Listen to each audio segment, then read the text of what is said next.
너 왜 이러니? 지수야, 나 좀 봐라.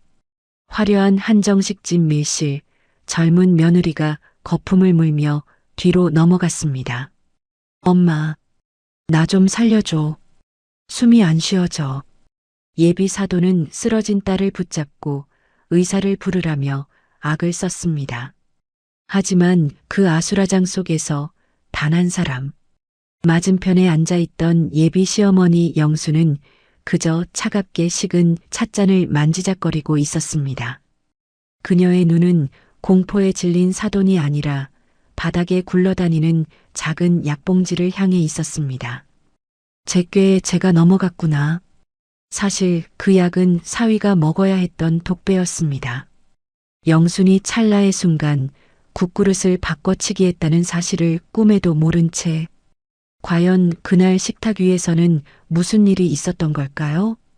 그리고 어머니의 침묵 뒤에 숨겨진 서늘한 반격은 어떻게 시작될까요? 좋아요와 구독을 눌러두시면 삶에 도움이 되는 이야기와 정보를 가장 편하게 받아보실 수 있습니다. 오늘의 사연 시작합니다.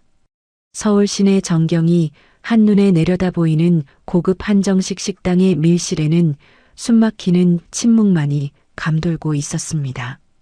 달그락거리는 수저 소리조차 내기 조심스러운 분위기 속에서 김영수는 묵묵히 앞에 놓인 물잔만 응시했습니다. 화려한 자수가 놓인 식탁보 위로 최미희의 날카로운 시선이 김영순의 허름한 소매 끝에 꽂혔습니다. 최미희가 찻잔을 소리나게 내려놓으며 입꼬리를 비죽 올렸습니다. 사돈, 오늘 입고 오신 옷이 참 소박하시네요. 시장에서는 그런 게 유행인가 봐요. 최미희의 말끝에는 명백한 비웃음이 묻어 있었습니다. 김영수는 그 비아냥을 못 들은 척 담담하게 고개를 들었습니다. 일하다 바로 와서 그렇습니다. 옷이 날개라지만 사람 본바탕이 더 중요하지 않겠습니까? 김영순의 차분한 대꾸에 최미희의 미간이 순간적으로 찌푸려졌습니다. 옆에 앉아있던 이민우가 어쩔 줄 몰라 하며 넥타이를 고쳐맸습니다. 이민우가 김영순의 물잔에 물을 채워주며 조심스럽게 입을 열었습니다. 어머니, 물 좀 드세요. 여기 음식이 좀 짜지 않을까 걱정이네요. 이민우의 목소리는 잔뜩 긴장해 떨리고 있었습니다. 최미희가 코웃음을 치며 부채를 펼쳤습니다. 짜다니요. 여기 주방장이 청와대 출신이에요. 입맛이 저렴한 사람들은 깊은 맛을 모르겠지만요. 그때 박지수의 휴대전화가 요란하게 울렸습니다. 박지수가 화들짝 놀라며 휴대전화를 집어들었습니다. 죄송해요. 잠시 통화 좀 하고 올게요. 박지수가 급히 자리에서 일어나 밀실 밖으로 나갔습니다. 밀실 문이 닫히자마자 최미희의 눈동자가 바쁘게 움직였습니다. 김영순이 벽에 걸린 메뉴판을 보는 척 고개를 돌렸습니다. 최미희는 지금이 기회라고 생각한 듯 핸드백을 열었습니다. 핸드백 안에서 나온 것은 하얀 가루가 든 작은 비닐봉지였습니다. 최미희가 이민우의 국그릇 뚜껑을 살짝 열었습니다. 손놀림이 어찌나 빠른지 마치 마술을 부리는 것 같았습니다. 최미희가 이민우의 국그릇에 하얀 가루를 털어넣고는 젓가락으로 휘휘 저었습니다. 국물 위로 퍼지던 가루는 순식간에 녹아 사라졌습니다. 최미희는 아무 일도 없었다는 듯 찻잔을 들어 입술을 축였습니다. 하지만 김영수는 맞은편 벽에 걸린 장식용 거울을 통해 그 모든 것을 지켜보고 있었습니다. 김영순의 심장이 쿵 하고 내려앉았습니다. 당장이라도 소리를 지르고 싶었지만 김영수는 허벅지를 꼬집으며 참아냈습니다. 지금 소란을 피워봤자 증거가 없으면 저 여우 같은 여자가 발뺌할 것이 뻔했기 때문입니다. 김영수는 태연하게 냅킨을 집어 입가를 닦는 신용을 했습니다. 그때 이민우가 자리에서 일어났습니다. 저도 잠시 화장실 좀 다녀오겠습니다. 긴장이 돼서 그런지 속이 좀. 그래, 다녀오게. 천천히 오게나. 최미희가 기다렸다는 듯 인자한 미소를 지으며 손짓했습니다. 이민우가 문을 열고 나가자 밀실에는 김영순과 최미희 단둘만 남았습니다. 최미희가 휴대전화를 꺼내 들고 누군가에게 문자를 보내기 시작했습니다.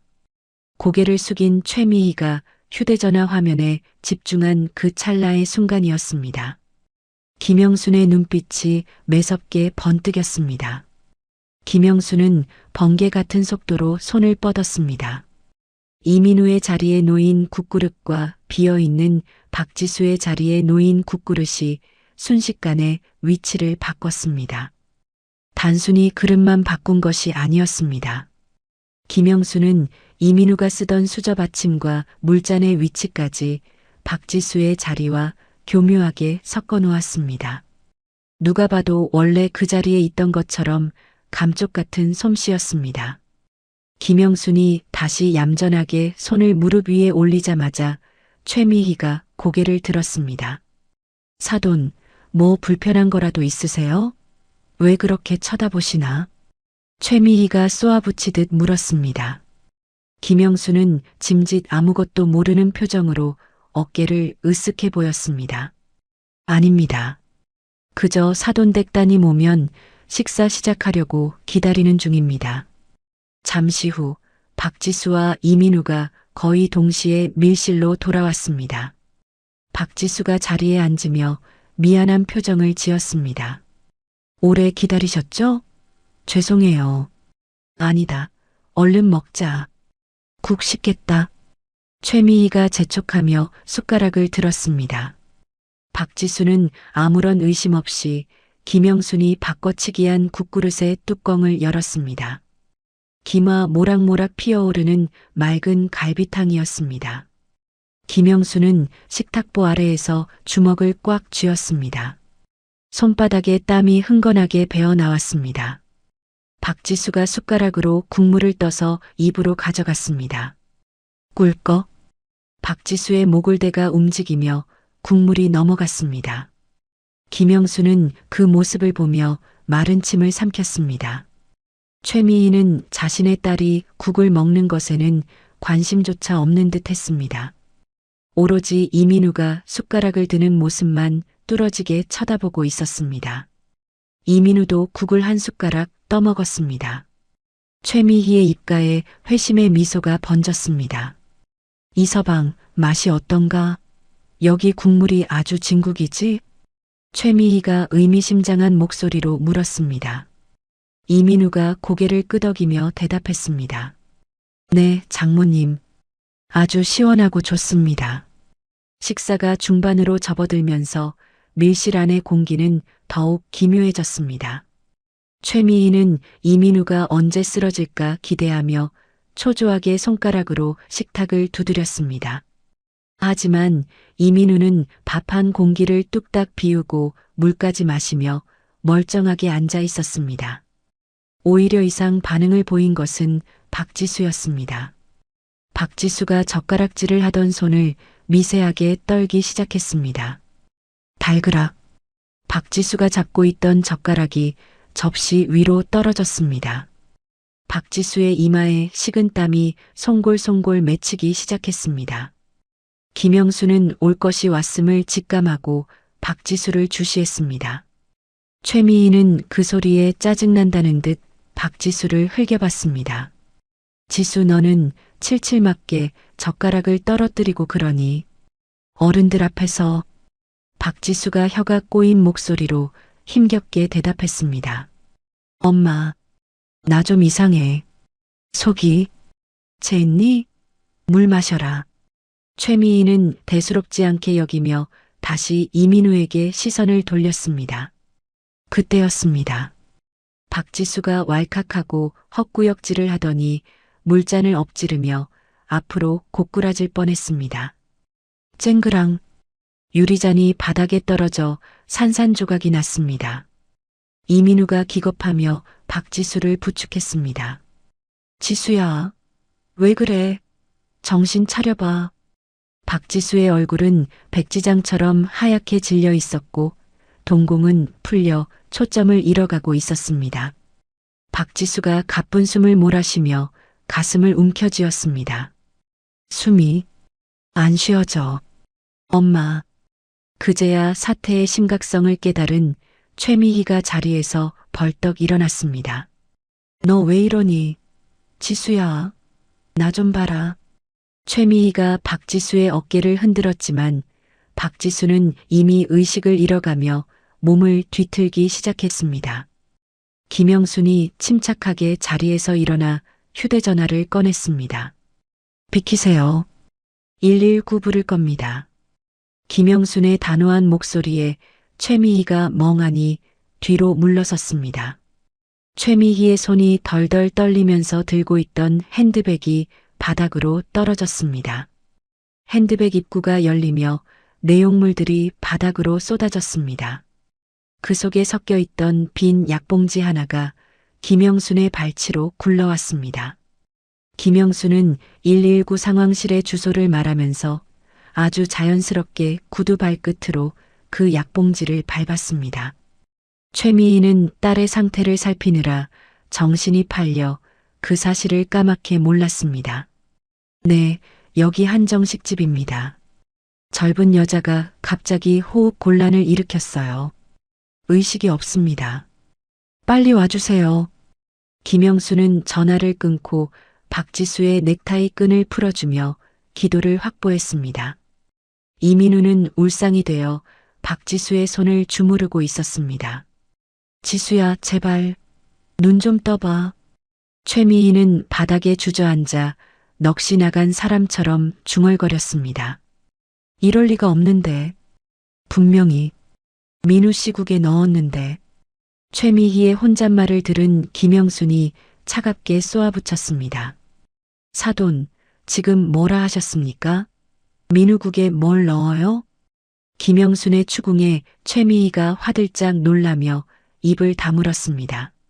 최미희의 눈동자가 심하게 흔들렸습니다. 아, 아니에요. 내가 무슨 말을. 그냥 국이 잘못된 거 아닌가 해서.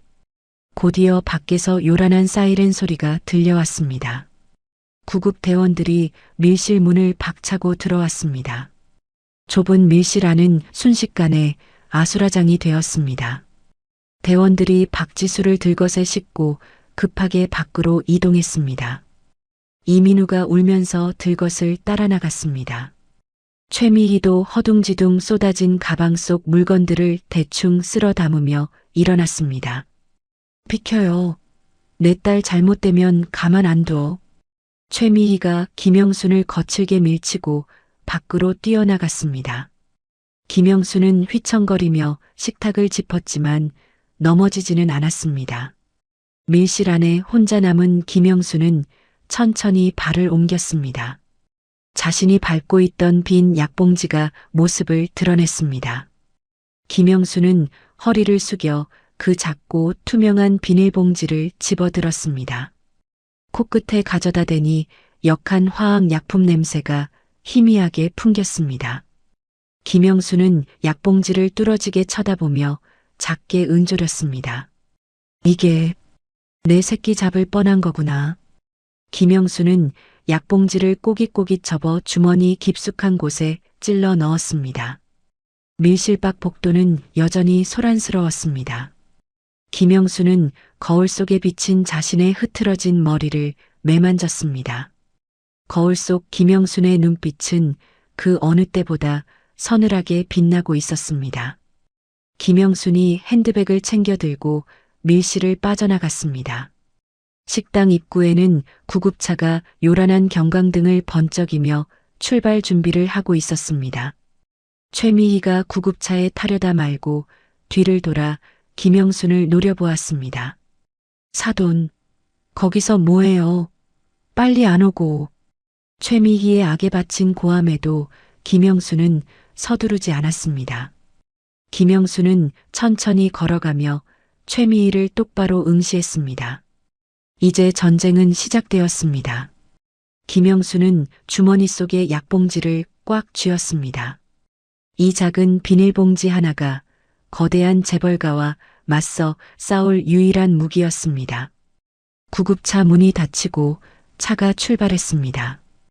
김영수는 뒤따라오는 택시를 잡아타며 운전기사에게 단호하게 말했습니다. 기사님, 저 앞 구급차 따라가 주세요. 놓치면 안 됩니다.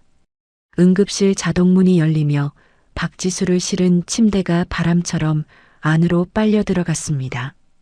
하얀 가운을 입은 의료진들이 긴박하게 움직이며 박지수의 상태를 확인했습니다. 최미희는 또각거리는 구두 소리를 요란하게 내며 그 뒤를 바짝 쫓았습니다. 이민우와 김영순도 숨을 헐떡이며 응급실 안으로 들어섰습니다. 소독약 냄새와 비릿한 피 냄새가 뒤섞인 공기가 코를 찔렀습니다. 담당 의사가 박지수의 눈꺼풀을 뒤집어 확인하고는 심각한 표정으로 고개를 저었습니다. 의사가 차트를 넘기며 다급하게 물었습니다. 환자분, 식사 때 정확히 뭘 드셨습니까? 알레르기나 지병이 있었나요? 최미희가 의사의 팔을 붙잡고 매달리듯 소리쳤습니다. 그냥 갈비탕 먹었어요. 멀쩡하던 애가 갑자기 숨을 못 쉬잖아요. 빨리 좀 어떻게 해봐요. 의사는 간호사가 건넨 1차 혈액 검사 결과를 훑어보더니 미간을 좁혔습니다. 의사의 눈빛이 날카롭게 변하며 최미희와 가족들을 번갈아 쳐다보았습니다. 이건 단순한 식중독이나 급체가 아닙니다. 환자 혈액에서 다량의 향정신성 약물 성분이 검출됐어요. 네, 약물이요? 이민우가 믿을 수 없다는 표정으로 되물었습니다. 의사는 단호한 목소리로 말을 이었습니다. 네, 그것도 성인 남성 치사량에 가까운 농도입니다. 환자분 체구가 작아서 쇼크가 온 겁니다. 조금만 늦었어도 심정지가 왔을 겁니다. 약물이라는 단어가 나오자 최미희의 얼굴이 흑빛으로 변했습니다. 최미희의 입술이 파르르 떨리더니 시선이 갈 곳을 잃고 허공을 헤맸습니다. 최미희는 자신의 계획이 틀어졌음을 직감했습니다. 하지만 이내 최미희의 눈독자가 도끼 서린 눈빛으로 김영순을 향했습니다. 최미희가 갑자기 김영순에게 달려들어 멱살을 잡을 듯이 밀쳤습니다. 너구나. 네가 우리 지수 죽이려고 국에 독을 탔어. 그렇지? 김영순은 최미희의 손을 매몰차게 뿌리치며 똑바로 노려보았습니다. 김영순의 목소리는 낮지만 서늘했습니다. 말 조심하십시오. 내가 내 며느리 될 아이한테 몹쓸 짓을 왜 합니까? 거짓말 마. 너 처음부터 우리 집안 마음에 안 들어 했잖아. 시장 통해서 국밥이나 파는 주제에 감히 내 딸을 해코지해? 최미희는 병원이 떠나가라 악을 쓰며 김영순을 몰아세웠습니다. 주변에 있던 환자들과 보호자들이 웅성거리며 두 사람을 쳐다보았습니다. 이민우가 김영순 앞을 막아서며 최미희를 저지했습니다. 장모님, 그만하세요. 저희 어머니는 절대 그러실 분 아닙니다. 비켜. 너도 한통속이지? 내 놈이 먹어야 할 걸 내 딸이 먹어서 이 사단이 난 거야. 최미희는 흥분한 나머지 자신이 무슨 말을 내뱉는지도 모르는 것 같았습니다. 김영수는 주머니 속 약봉지를 만지작거렸습니다.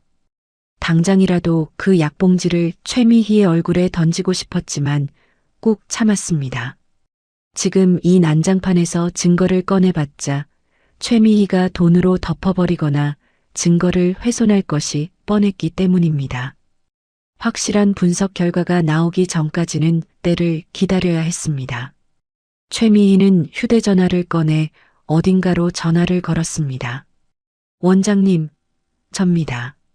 지금 응급실인데 당장 내려와 보세요. 이상한 사람들이 내 딸을 죽이려 했다고요. 잠시 후 병원 보안 요원들이 우르르 몰려왔습니다. 최미희가 손가락으로 김영순과 이민우를 가리키며 소리쳤습니다. 저 사람들 당장 끌어내요. 경찰 오기 전까지 병원 발도 못 붙이게 해. 보안 요원들이 김영순과 이민우의 팔을 거칠게 잡아 끌었습니다. 이민우가 버티며 외쳤습니다. 놓으세요. 내 아내가 저기 누워 있는데 어딜 가란 말입니까? 그때였습니다. 침대에 묶여있던 박지수가 갑자기 몸을 비틀며 괴성을 질렀습니다. 으악! 싫어! 싫어!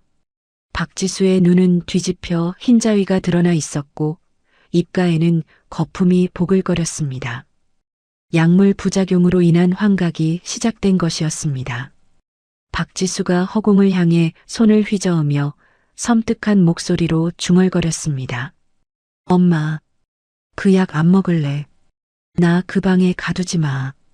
아빠처럼 되기 싫어. 박지수의 비명에 응급실 안의 모든 소음이 일순간 멈췄습니다. 최미희의 표정이 마치 귀신을 본 것처럼 공포스럽게 일그러졌습니다.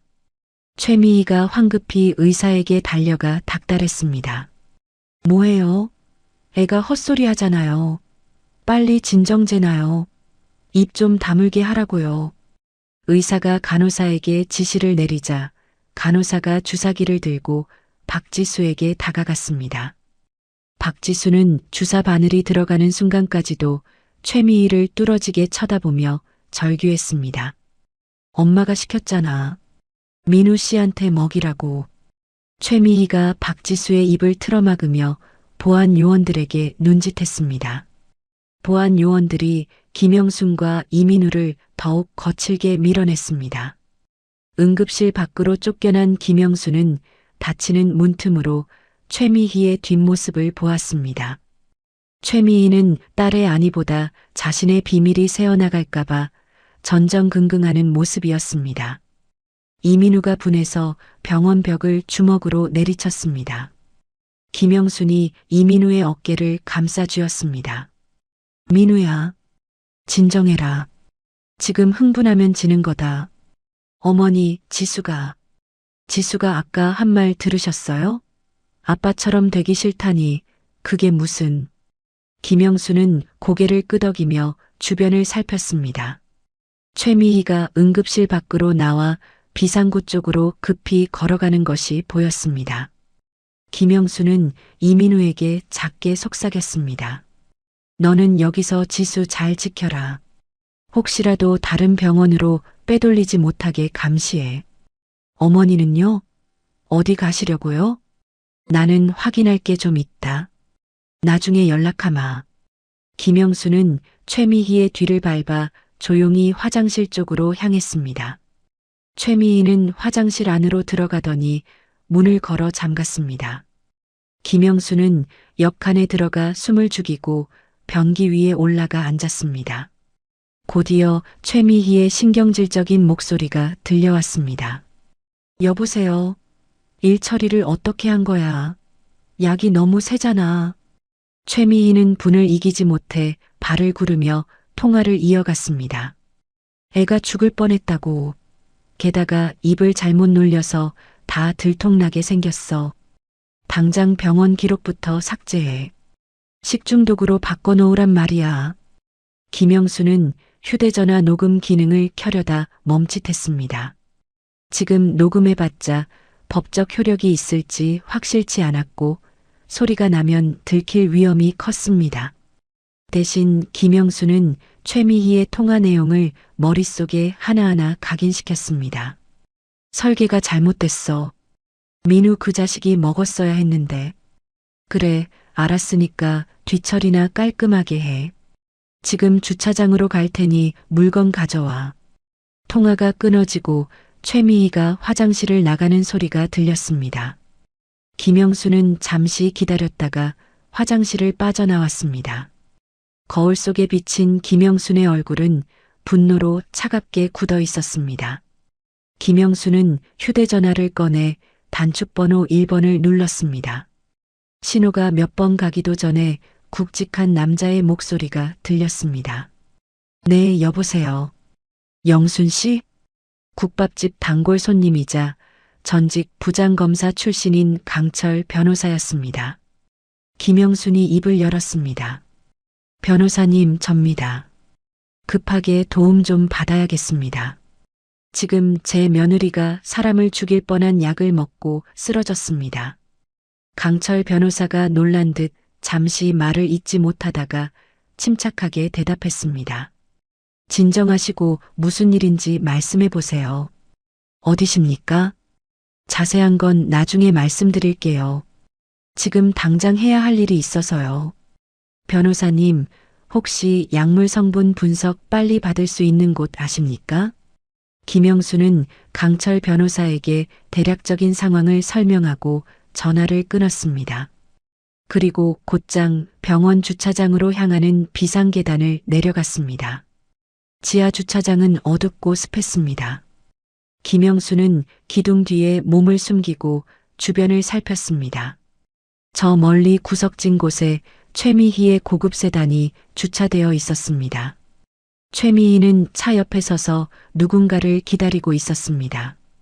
잠시 후 검은색 승합차 한 대가 미끄러지듯 들어와 최미희 앞에 멈춰 섰습니다. 승합차 문이 열리고 검은 양복을 입은 사내 한 명이 내렸습니다. 김영수는 그 사내의 얼굴을 보자마자 숨을 들이켰습니다. 몇 년 전 최미희가 국밥집에 왔을 때 운전을 해줬던 박 기사라는 사람이었습니다. 박 기사는 주위를 두리번거리더니 최미희에게 두툼한 서류 봉투를 건넸습니다. 사모님, 지시하신 전 회장님 진료 기록 원본입니다. 최미희가 봉투를 낚아채듯 받아들며 다른 손으로는 흰 봉투를 박 기사에게 던졌습니다. 이거 받고 당분간 눈에 띄지 마. 시골에 가 있든지. 박 기사가 봉투 안을 확인하고는 비굴하게 웃으며 허리를 숙였습니다. 감사합니다, 사모님. 입 조심하겠습니다. 최미희는 대꾸도 없이 차에 올라타 시동을 걸었습니다. 박 기사도 승합차에 올라타 어디론가 출발했습니다. 김영순의 머릿속이 빠르게 회전했습니다. 최미희를 쫓는 것은 의미가 없었습니다. 지금 중요한 것은 저 박 기사라는 사내였습니다. 박 기사가 건넨 서류 봉투, 그리고 전 회장님이라는 말. 그것이 이 모든 사건의 실마리임을 김영수는 본능적으로 알았습니다. 김영수는 주차장 구석에 세워두었던 자신의 낡은 배달 트럭으로 뛰어갔습니다. 트럭 시동을 걸자 털털거리는 굉음이 주차장에 울려 퍼졌습니다. 김영수는 핸들을 꽉 잡으며 박 기사의 승합차가 빠져나간 출구 쪽을 노려보았습니다. 어디 한번 갈 때까지 가보자. 김영순의 트럭이 어둠을 가르며 주차장을 빠져나갔습니다. 밤 공기는 차가웠지만 김영순의 가슴 속에서는 뜨거운 불길이 타오르고 있었습니다. 이 싸움은 이제 단순히 며느리를 구하는 것을 넘어 한 가족을 파멸시키려는 거대 악과의 전쟁이 되고 말았습니다. 밤 11시 도시 외곽의 인적 드문 공터에는 을씨년스러운 바람만이 불고 있었습니다. 가로등 하나 없는 칠흑 같은 어둠 속에서 퍽 하는 둔탁한 소리가 정적을 깼습니다. 박 기사가 바닥에 나뒹굴며 비명을 질렀습니다. 으악! 이러지 마세요. 시키는 대로 다 했잖아. 검은 양복을 입은 사내 셋이 박 기사를 에워싸고 있었습니다. 그중 우두머리로 보이는 사내가 박 기사의 머리채를 잡아 올리며 으르렁거렸습니다. 그러게 조용히 시골로 내려가라고 했잖아. 왜 돈을 더 달라고 설쳐서 사모님 심기를 건드려? 그게 아니라 비밀 지키는 값이 너무 적어서. 박 기사가 피 섞인 침을 뱉으며 뒷걸음질 쳤습니다. 우두머리가 비릿하게 웃으며 품에서 쇠파이프를 꺼내 들었습니다. 욕심이 과하면 명줄이 짧아지는 법이야. 여기서 끝내자. 박 기사는 공포에 질려 눈을 질끈 감았습니다. 그 순간이었습니다. 공터 구석 어둠 속에 숨죽이고 있던 낡은 트럭 한 대가 갑자기 굉음을 내며 시동을 걸었습니다. 부앙! 트럭의 상향등이 번쩍 켜지며 건달들의 눈을 강렬하게 찔렀습니다. 동시에 귀를 찢을 듯한 경적 소리가 공터를 울렸습니다. 빵! 빵! 건달들이 갑작스러운 불빛과 소음에 당황하여 파르로 눈을 가렸습니다. 그 틈을 타 김영순의 트럭이 맹수처럼 돌진해 왔습니다. 트럭은 건달들을 칠 듯이 위협하더니 급제동을 걸며 멈춰 섰습니다. 김영순이 창문을 내리고 조수석에 있던 하얀 가루를 한 줌 쥐어 밖으로 힘껏 뿌렸습니다. 후두둑. 굵은 소금 알갱이들이 건달들의 얼굴로 날아들었습니다. 에잇, 재수 없는 놈들아. 소금이나 먹어라. 소금이 눈에 들어간 건달들이 비명을 지르며 눈을 비볐습니다. 김영순이 조수석 문을 왈칵 열며 박 기사에게 소리쳤습니다. 빨리 타요. 죽고 싶지 않으면. 박 기사는 상황을 파악할 겨를도 없이 본능적으로 트럭에 기어 올랐습니다. 박 기사가 문을 닫자마자 김영수는 기어를 넣고 엑셀을 밟았습니다. 트럭이 흙먼지를 일으키며 공터를 빠져나갔습니다. 뒤늦게 정신을 차린 건달들이 욕설을 퍼부으며 자신들의 검은 세단으로 뛰어갔습니다. 잡아. 저 트럭 놓치면 우리 다 죽어. 곧이어 도심 한복판에서 위험천만한 추격전이 시작되었습니다. 김영순의 낡은 트럭이 덜컹거리며 도로를 질주했고 그 뒤를 육중한 세단이 바짝 쫓았습니다. 박 기사는 손잡이를 꽉 잡은 채 사시나무 떨듯 떨었습니다. 아, 아주머니. 저놈들 지독한 놈들이에요. 우리 잡히면 죽습니다. 김영수는 백미러를 힐끔 보며 핸들을 꽉 쥐었습니다. 이마에 맺힌 땀방울이 볼을 타고 흘러내렸습니다. 걱정 말아요. 내가 이 바닥에서 운전만 30년 했어요. 꽉 잡기나 해요. 세단이 트럭 옆으로 바짝 붙으며 위협적으로 밀어붙였습니다. 쾅! 트럭 차체가 휘청거렸지만 김영수는 침착하게 중심을 잡았습니다. 눈앞에 익숙한 간판이 보였습니다. 남부 재래시장 입구. 김영순의 눈이 번뜩였습니다. 김영순은 주저없이 핸들을 오른쪽으로 휙 꺾었습니다. 트럭이 시장 골목 입구로 미끄러지듯 들어갔습니다. 시장 골목은 사람 2명이 겨우 지나갈 정도로 좁고 복잡했습니다. 양옆으로는 문 닫은 상점들의 가판대와 적재물들이 튀어나와 있었습니다. 김영순의 소형 트럭은 그 좁은 틈새를 요리조리 피하며 날렵하게 빠져나갔습니다. 마치 미로를 탈출하는 쥐처럼 민첩한 움직임이었습니다. 하지만 뒤따라오던 덩치 큰 세단은 사정이 달랐습니다. 끽, 콰당. 세단이 속도를 줄이지 못하고 시장 입구의 과일 상자 더미를 들이받았습니다. 차체가 좁은 골목에 끼어 오도 가도 못하는 신세가 되었습니다. 건달들이 차에서 내려 뛰어왔지만 김영순의 트럭은 이미 어둠 속으로 사라진 뒤였습니다. 김영순은 시장 깊숙한 곳에 있는 자신의 식자재 창고 앞에 트럭을 세웠습니다. 셔터를 올리고 트럭을 안으로 집어넣은 뒤 재빨리 셔터를 내렸습니다.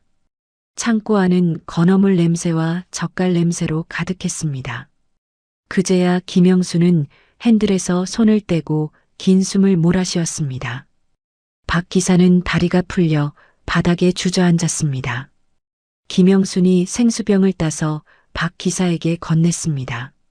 마셔요. 그리고 정신 똑바로 차리고 말해요. 최미의 그 여자가 무슨 짓을 꾸민 겁니까?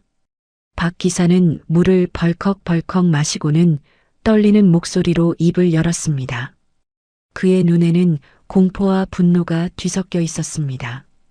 사모님이, 아니, 최미희가 전 회장님도 그렇게 만들었어요. 그게 무슨 소립니까? 전 회장님이라니?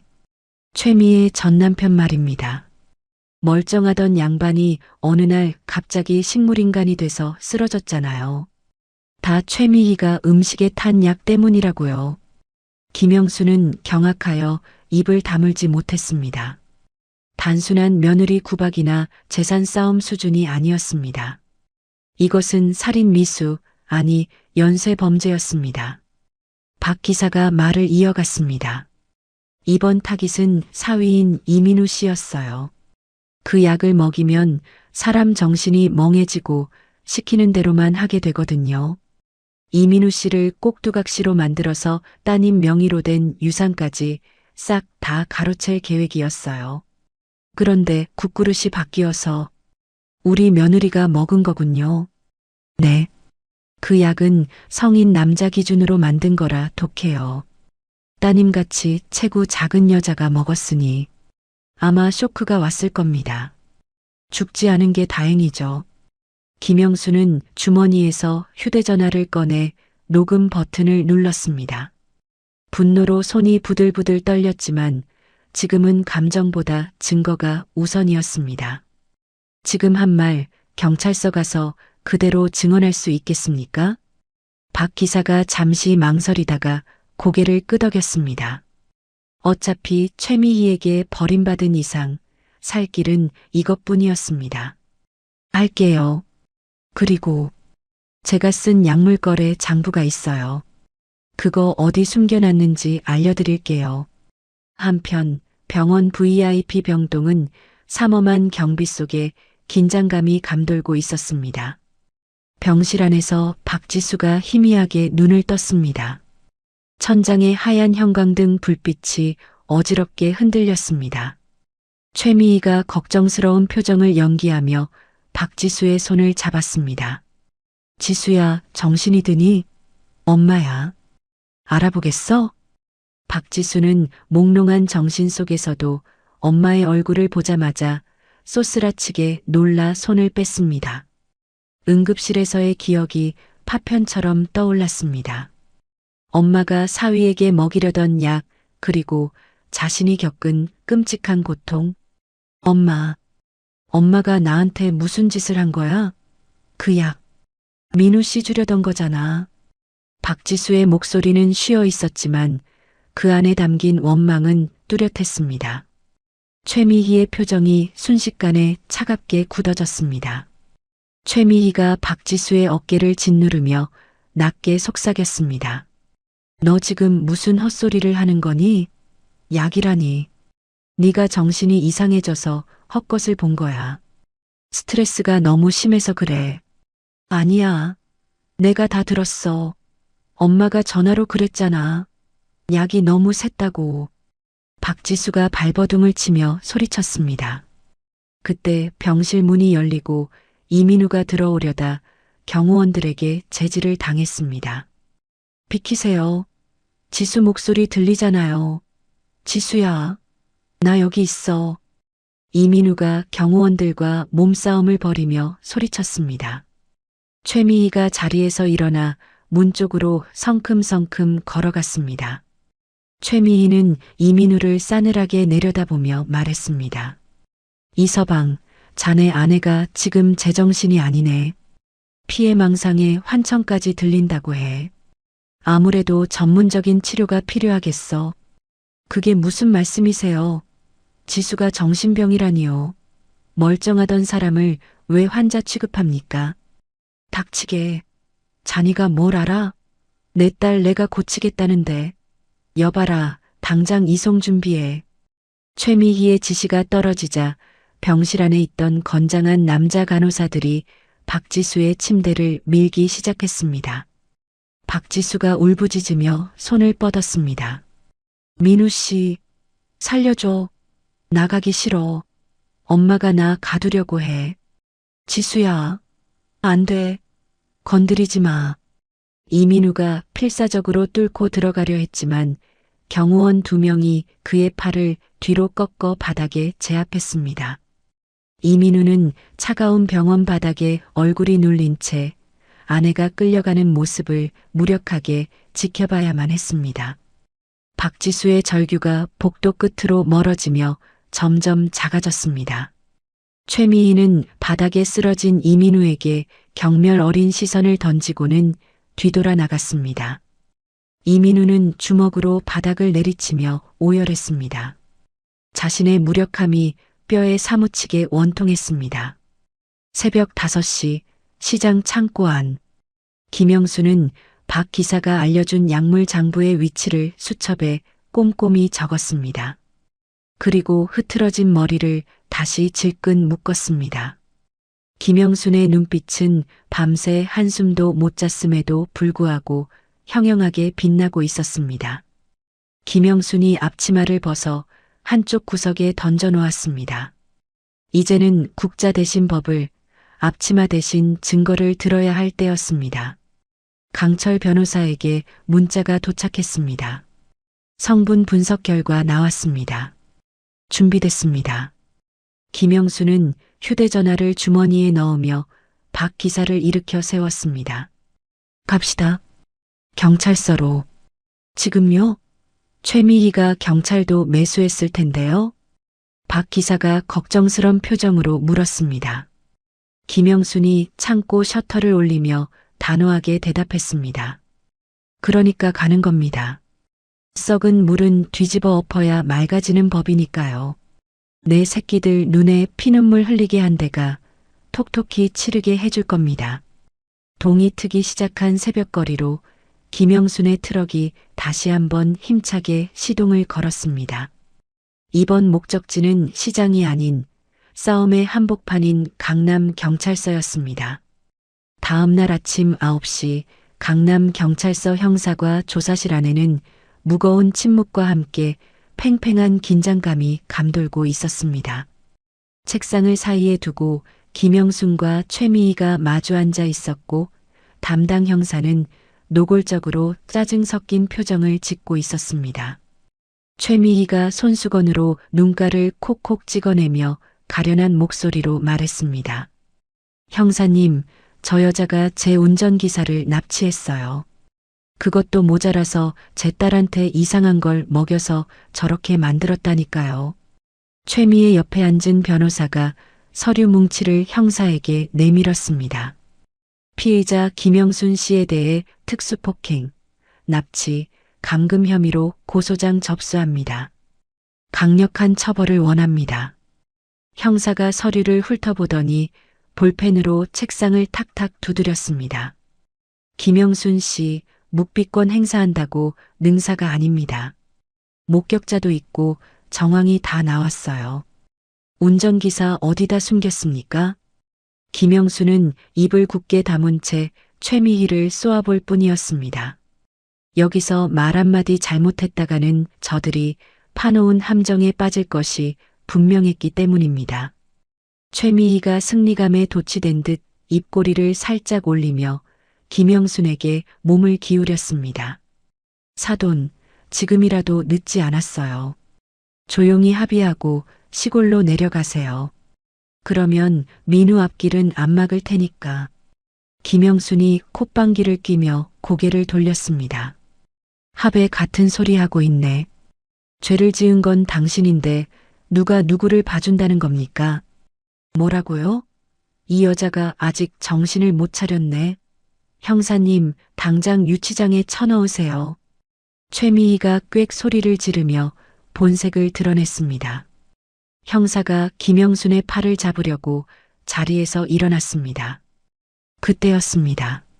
조사실 문이 벌컥 열리며 중후한 저음의 목소리가 들려왔습니다.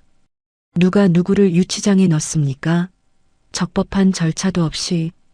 말끔한 정장 차림의 강철 변호사가 서류 가방을 들고 당당하게 걸어 들어왔습니다. 형사가 인상을 찌푸리며 앞을 막아섰습니다. 당신 누구요? 여기 관계자 외 출입 금지입니다. 강철이 명함을 꺼내 형사의 셔츠 주머니에 꽂아주며 여유롭게 웃었습니다. 김영순 씨 변호인 강철입니다. 그리고 자네 서장님하고는 사법연수원 동기고. 강철이라는 이름과 서장 동기라는 말에 형사의 얼굴색이 순식간에 하얗게 변했습니다. 최미희의 변호사들도 서로 눈치를 보며 웅성거리기 시작했습니다. 강철은 아랑곳하지 않고 책상 위에 두툼한 결과지를 던지듯 내려놓았습니다. 국립과학수사연구원 약물 분석 결과입니다. 피해자 박지수 씨의 혈액에서 검출된 성분과 김영순 씨가 제출한 이 약봉지 속 가루 성분이 99.9% 일치합니다. 강철이 증거물 봉투에 담긴 투명한 약봉지를 들어보였습니다. 그것은 김영순이 식당 바닥에서 주워 목숨처럼 지켜낸 바로 그 봉투였습니다. 최미희의 눈동자가 흔들리며 입술이 파르르 떨렸습니다. 그게 왜? 저 여자가 가지고 있어? 강철이 최미희를 정면으로 응시하며 못을 박았습니다. 이 약봉지에서 최미희 씨 지문도 검출됐습니다. 자, 이제 누가 유치장에 들어가야 할까요? 형사는 태도를 180도 바꿔 최미희를 의심스러운 눈초리로 쳐다보았습니다. 상황이 불리해지자 최미희가 변호사들을 향해 소리쳤습니다. 뭐하고 있어? 빨리 막아. 저거 다 조작된 거야. 하지만 이미 판세는 뒤집힌 뒤였습니다. 강철은 형사에게 박 기사의 증언이 담긴 녹취 파일이 든 USB까지 제출했습니다. 조사를 마치고 경찰서 밖으로 나온 김영수는 다리가 풀려 휘청거렸습니다. 밖에서 초조하게 기다리던 이민우가 달려와 김영순을 부축했습니다. 어머니, 괜찮으세요? 이민우의 눈가는 퉁퉁 부어 있었습니다. 김영수는 아들의 손을 꼭 잡으며 고개를 끄덕였습니다. 난 괜찮다. 변호사님이 다 해결해 주셨어. 옆에 서 있던 박 기사가 모자를 푹 눌러 쓴 채 다가왔습니다. 아주머니 덕분에 살았습니다. 약속대로 따님이 있는 곳 알려드릴게요. 박 기사는 휴대전화 지도를 켜서 경기도 외곽의 한 지점을 가리켰습니다. 산속 깊은 곳에 위치한 별장형 요양병원이었습니다. 최미의 소유의 개인 별장인데 사실상 불법 감금 시설이나 마찬가지예요. 경비가 삼엄해서 개미 새끼 한 마리도 못 들어갑니다. 이민우가 주먹을 불끈 쥐며 흥분했습니다. 제가 당장 가서 부수고라도 들어갈 겁니다. 김영순이 이민우의 등짝을 세게 내리쳤습니다. 정신 차려라. 넌 지금 몸도 성치 않은데 가서 매만 맞고 올 거냐? 머리를 써야지, 머리를. 김영수는 잠시 생각에 잠긴 듯 먼 산을 바라보았습니다. 그러다 결심한 듯 휴대전화를 꺼내 시장 상인의 총무에게 전화를 걸었습니다. 총무님. 나 영순인데. 지금 시장 트럭들 다 놀고 있지? 급하게 좀 도와줄 일이 있어. 기름값은 내가 두둑이 쳐줄 테니까 사람들 좀 모아봐. 2시간 후 경기도 양평의 한적한 산길에 흙먼지를 일으키며 트럭 행렬이 나타났습니다. 용달 트럭부터 채소 배달 트럭, 건어물 트럭까지 수십 대의 차량이 좁은 도로를 가득 메웠습니다. 트럭마다 악덕 기업주 최미애 구속하라, 내 며느리 내놔라라고 적힌 현수막이 걸려 있었습니다. 요양병원 정문 앞은 순식간에 시장판처럼 시끌벅적해졌습니다. 경비실에서 사설 보안 요원들이 뛰쳐나와 트럭을 막아섰습니다. 이보세요들. 여기 사유지입니다. 차 빼세요. 트럭 맨 앞에 탄 김영순이 차 문을 열고 내리며 꽹과리를 꺼내 들었습니다. 김영순이 꽹과리를 요란하게 치며 확성기에 대고 소리쳤습니다. 내 며느리 내놓을 때까지 한 발짝도 못 나간다. 동네 사람들, 여기 사람 가둬놓고 약 먹이는 악마가 살아요. 와, 물러가라, 물러가라. 시장 상인들이 냄비 뚜껑과 북을 두드리며 김영순의 뒤를 따랐습니다. 조용하던 산속 요양병원은 순식간에 아수라장이 되었습니다. 당황한 경비원들이 무전기에 대고 고함을 지르며 정문 쪽으로 인력을 집중시켰습니다. 정문 뚫리겠습니다. 지원 병력 빨리 보내. 그 시각 병원 뒤편 숲속 이민우와 강철 그리고 박 기사가 덤불 속에 몸을 숨기고 있었습니다. 정문 쪽이 소란스러운 틈을 타 경비가 허술해진 뒷문을 노린 것이었습니다. 박 기사가 녹슨 철문을 가리키며 속삭였습니다. 저기가 식자재 들어가는 통로입니다. 지금쯤이면 사람 없을 겁니다. 강철이 미리 준비해온 절단기로 자물쇠를 끊어냈습니다. 툭 하는 소리와 함께 문이 열렸습니다. 세 사람은 숨을 죽이고 건물 안으로 잠입했습니다. 복도는 어둡고 습했습니다. 이민우의 심장은 터질 듯이 뛰고 있었지만 발소리를 죽이기 위해 까치발을 들었습니다. 박 기사가 앞장서서 미로 같은 복도를 지나 지하 격리실 쪽으로 안내했습니다. 가장 안쪽 굳게 닫힌 철문 앞에서 박 기사가 멈춰 섰습니다. 여기입니다. 문에는 작은 창이 하나 달려 있었습니다. 이민우가 떨리는 손으로 창 안을 들여다보았습니다. 어두컴컴한 방 한 구석, 침대 위에 웅크리고 앉아있는 박지수의 모습이 보였습니다. 박지수는 무릎에 얼굴을 묻고 몸을 떨고 있었습니다. 이민우가 문고리를 잡아 돌렸지만 잠겨 있었습니다. 이민우는 주변을 두리번거리다 복도에 비치된 소화기를 집어들었습니다. 비키세요. 이민우가 소화기로 문고리를 힘껏 내리쳤습니다. 쾅! 쾅! 몇 번의 타격 끝에 문고리가 찌그러지며 문이 열렸습니다. 이민우가 방 안으로 뛰어들어갔습니다. 지수야. 박지수가 화들짝 놀라 고개를 들었습니다.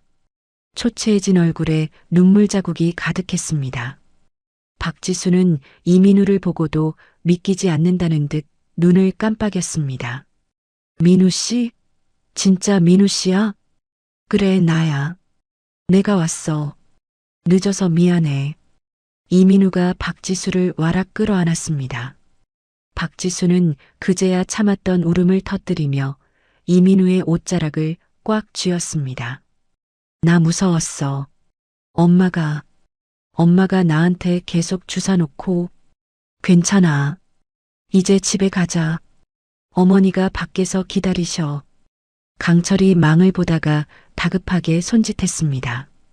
서둘러야 합니다. 곧 경비들이 들이닥칠 겁니다. 이민우는 탈진한 박지수를 등에 업고 방을 나섰습니다. 박 기사가 앞장서서 다시 뒷문 쪽으로 뛰기 시작했습니다. 그때 2층 복도 창문 너머로 병원 정문 쪽 상황이 눈에 들어왔습니다. 박지수는 이민우의 등에 엎인 채 창밖을 내다보았습니다. 수십 대의 트럭이 병원 입구를 가로막고 있었고 그 맨 앞에서 조그만 체구의 여자가 꽹과리를 치며 경비원들과 몸싸움을 벌이고 있었습니다. 경비원이 김영순을 밀쳐 넘어뜨렸지만 김영순은 오뚜기처럼 다시 일어나 삿대질을 하며 맞서고 있었습니다. 박지수의 눈에서 다시 눈물이 주르륵 흘러내렸습니다. 자신의 친엄마는 자신을 이곳에 가뒀는데 시어머니는 자신을 구하기 위해 저렇게 흘바닥을 구르고 있었습니다. 어머니, 박지수가 목이 메어 작게 불렀습니다. 이민우도 잠시 멈춰서서 그 광경을 보았습니다. 이민우의 눈시울이 붉어졌습니다. 강철이 무전기를 든 경비원이 달려오는 것을 보고 소리쳤습니다. 뜁시다. 걸렸습니다. 삐용삐용. 비상벨 소리가 건물 전체에 울려 퍼졌습니다. 이민우는 이를 악물고 박지수를 업은 채 달리기 시작했습니다. 정문 쪽에서 김영순이 이민우 일행이 뒷문으로 빠져나가는 것을 보았습니다. 김영순은 헝클어진 머리를 쓸어넘기며 회심의 미소를 지었습니다. 김영순이 확성기를 내리고 상인들을 향해 팔을 휘저으며 외쳤습니다. 됐다. 애들 나왔다. 길 터줘라. 우리도 튄다. 김영순의 신호에 맞춰 트럭들이 일제히 경적을 울리며 후진하기 시작했습니다. 경비원들이 당황하여 어쩔 줄 모르는 사이 김영순은 재빨리 자신의 트럭에 올라탔습니다. 이제 탈출만이 남았습니다. 김영순은 백미러로 아들을 업고 뛰어오는 이민우를 확인하고는 힘차게 시동을 걸었습니다. 그녀의 눈빛은 그 어느 때보다 강렬하게 타오르고 있었습니다. 이민우는 등 뒤에 엎인 박지수의 가녀린 숨소리를 들으며 이를 악물었습니다. 비상계단을 내려가는 이민우의 이마에서 굵은 땀방울이 뚝뚝 떨어져 바닥을 적셨습니다. 박지수는 약 기운이 아직 가시지 않은 듯 이민우의 목을 끌어안은 팔에 힘을 주지 못했습니다.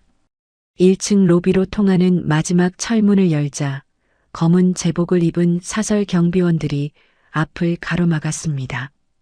거기서 원장님 허락 없이 환자 못 나갑니다. 덩치 큰 경비원 셋이 곤봉을 꺼내 들며 위협적으로 다가왔습니다. 이민우가 뒷걸음질 치며 주춤하자 뒤따라오던 박 기사가 앞으로 튀어나갔습니다. 박 기사는 짐승처럼 포효하며 경비원들의 허리춤을 붙잡고 바닥으로 뒹굴었습니다. 빨리 가요. 이놈들은 내가 막을 테니까. 박 기사님, 어서요. 따님 데리고 나가요. 박 기사가 경비원들의 곤봉 세례를 온몸으로 받아내며 소리쳤습니다. 이민우는 눈물을 머금고 박 기사를 뒤로 한 채 로비 출구로 달렸습니다. 출구 밖에서는 경찰차의 경광등 불빛이 요란하게 번쩍이고 있었습니다. 강철 변호사가 미리 도착한 경찰들에게 손짓하며 소리쳤습니다. 저기 나옵니다. 피해자 확보하세요. 경찰들이 이민우에게 달려와 박지수를 받아내리고 보호 조치를 취했습니다. 그때 병원 건물 옆쪽 쪽문에서 최미희가 모피 코트를 뒤집어 쓴 채 황급히 빠져나오는 모습이 보였습니다. 최미희는 정문의 시위대를 피해 몰래 도망치려던 참이었습니다. 최미희가 대기하고 있던 검은색 세단에 오르려는 순간이었습니다. 부항! 어디선가 낡은 용달 트럭 한 대가 굉음을 내며 달려와 최미희의 세단 앞을 가로막았습니다. 기익! 세단이 급정거하며 범퍼가 트럭의 옆구리를 들이받았습니다. 트럭 운전석 문이 열리고 김영순이 씩씩거리며 내렸습니다. 김영순은 손에 들고 있던 꽹과리채를 최미희의 차 보닛 위에 내리꽂았습니다. 어딜 도망가. 내 며느리 저꼴로 만들어 놓고. 최미희가 차에서 내려 도끼 어린 눈으로 김영순을 노려보았습니다. 이 무식한 여자가. 비켜. 내 차 망가진 거 다 물어내게 할 거야. 물어내? 그래, 물어주마. 대신 너는 콩밥으로 죗값을 치러라. 김영순이 최미희의 멱살을 잡으려 하자 경찰들이 달려와 두 사람을 떼어놓았습니다. 최미희는 경찰들에게 둘러싸이자 표정을 싹 바꾸며 억울한 척 연기를 시작했습니다. 형사님, 저 사람들이 제 딸을 납치해 가는 거예요. 저는 아픈 딸 치료하려고 병원에 데려온 건데 이게 무슨 행패입니까? 하지만 경찰팀장은 강철 변호사가 제출한 증거 서류를 흔들며 단호하게 말했습니다. 최미애 씨, 일단 서까지 같이 가주셔야겠습니다. 불법 감금 및 약물 투여 혐의에 대해 조사할 게 많습니다. 최미희는 분을 사귀지 못하고 입술을 깨물었지만 지금 당장 도망칠 방법이 없다는 것을 깨닫고 순순히 경찰차에 올랐습니다. 하지만 그것은 최미희의 끝이 아니었습니다. 최미희는 경찰 조사 과정에서 딸이 정신질환을 앓고 있어 보호 차원에서 입원시킨 것이라며 혐의를 완강히 부인했고 막강한 변호인단을 써서 이틀 만에 풀려났습니다. 3일 후 최미희는 자신의 저택 정원에서 대규모 기자회견을 열었습니다. 수많은 취재진이 몰려들었고 카메라 플래시가 쉴 새 없이 터졌습니다. 최미희는 화장기 없는 수척한 얼굴로 단상에 올라 눈물을 훔쳤습니다. 존경하는 국민 여러분, 그리고 주주 여러분. 저는 오늘 억장이 무너지는 심정으로 이 자리에 섰습니다. 최미희가 목이 메는 듯 잠시 말을 멈추자 카메라 셔터 소리가 더 요란해졌습니다. 제 딸아이는 오래전부터 심각한 피해망상과 정신분열을 알아왔습니다.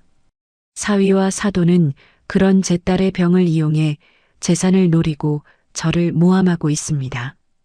최미희는 준비된 원고를 읽어내려가며 거짓 눈물을 흘렸습니다. 여론은 동정표를 던지는 듯 술렁거렸습니다. 그때였습니다. 기자회견장 입구 쪽에서 웅성거리는 소리가 들리더니 누군가 큰 소리로 외쳤습니다. 그 눈물 닦으시죠. 역겨우니까. 홍해처럼 갈라지는 기자들 사이로 휠체어를 탄 박지수가 등장했습니다. 그 뒤를 이민우가 휠체어를 밀고 있었고 김영순이 굳은 표정으로 호위하듯 서 있었습니다. 최미희의 얼굴이 경악으로 물들었습니다. 지수야. 네가 여길 어떻게 해? 박지수는 떨리는 손으로 마이크를 잡았습니다. 아직 몸이 완전히 회복되지 않아 목소리는 작았지만 눈빛만은 또렷했습니다. 여러분, 저 여자가 하는 말은 다 거짓말입니다. 저는 미치지 않았습니다. 저 여자가 저를 미치게 만들려고 약을 먹였습니다. 기자회견장은 순식간에 아수라장이 되었습니다. 기자들이 앞다투어 질문을 쏟아냈습니다. 최미희가 단상에서 내려와 박지수에게 달려들려 했습니다. 얘가 또 헛소리를 하네. 지수야, 제발 정신 좀 차려. 엄마가 널 얼마나 사랑하는데. 그 순간 김영순이 앞을 가로막으며 품에서 녹음기를 꺼내 버튼을 눌렀습니다. 대형 스피커를 통해 지직거리는 소음과 함께 최미희의 날카로운 목소리가 울려 퍼졌습니다. 설계가 잘못됐어. 약이 너무 샜나 봐. 뒤처리 깔끔하게 해. 민우 그 자식이 먹었어야 했는데. 적나라한 음성이 공개되자 장내는 찬물을 끼얹은 듯 조용해졌습니다. 최미희는 얼어붙은 채 뒷걸음질 쳤습니다. 김영순이 싸늘한 목소리로 일갈했습니다. 이게 네가 말한 사랑이냐? 사위한테 먹이려던 독약을 딸이 먹어서 잘못됐는데 뒤처리나 하라고? 결정타는 그 다음이었습니다. 머리에 붕대를 감은 박 기사가 한쪽 다리를 절뚝이며 걸어 나왔습니다. 박 기사는 최미희를 손가락질하며 소리쳤습니다. 제가 증인입니다. 최미희가 전 남편 죽일 때도 똑같은 약 썼습니다. 제가 그 약 심부름했습니다. 박 기사의 폭탄 발언에 기자들은 미친 듯이 속보를 타전하기 시작했습니다. 최미희는 다리에 힘이 풀려 그 자리에 주저앉았습니다. 곧이어 대기하고 있던 강력반 형사들이 영장을 들고 최미희에게 다가갔습니다. 최미애 씨 살인 미수 및 특수상해 교사 혐의로 긴급 체포합니다. 수갑이 채워지는 순간 최미희는 김영순을 올려다보며 악을 썼습니다. 너만 아니었으면, 너 같은 천한 것만 꼬이지 않았어도. 김영순은 눈 하나 깜짝하지 않고 덤덤하게 대꾸했습니다. 천한 건 내가 아니라 자식 팔아 욕심 채우는 내 마음 보지. 가서 죗값이나 똑바로 받아라. 최미희가 경찰차에 실려 끌려가고 박지수는 참았던 눈물을 터뜨렸습니다. 이민우가 박지수를 품에 안고 등을 토닥였습니다. 김영수는 하늘을 올려다보며 긴 한숨을 내쉬었습니다. 길고 길었던 싸움이 드디어 끝나는 순간이었습니다. 일주일 후 김영순의 집. 좁지만 아늑한 거실에는 고소한 참기름 냄새가 가득했습니다. 김영수는 부엌에서 보글보글 끓는 된장찌개 뚝배기를 식탁으로 옮겼습니다. 박지수가 수저를 놓으며 밝게 웃었습니다. 어머니, 냄새가 너무 좋아요. 제가 도울 건 없어요? 없다. 넌 앉아서 쉬어. 몸도 성치 않은 게. 김영수는 퉁명스럽게 말했지만 밥그릇에 밥을 꾹꾹 눌러 담는 손길에는 정이 넘쳤습니다. 이민우가 상추를 씻어오며 자리에 앉았습니다. 세 식구는 둘러앉아 따뜻한 저녁 식사를 시작했습니다. 최미희의 집에서 겪었던 차갑고 살벌한 식탁과는 비교도 할 수 없는 온기였습니다. 박지수가 김영순이 끓인 찌개를 한 숟가락 떠먹더니 눈시울을 붉혔습니다. 맛있어요. 정말 맛있어요, 어머니. 맛있으면 많이 먹어라. 이제 친정 눈치 볼 거 없다. 여기가 내 집이다. 김영순이 박지수의 숟가락 위에 갓 구운 생선살을 발라 올려주었습니다. 박지수는 울먹이며 고개를 끄덕였습니다. 네, 엄마. 감사합니다. 엄마라는 호칭에 김영순의 젓가락질이 잠시 멈칫했습니다.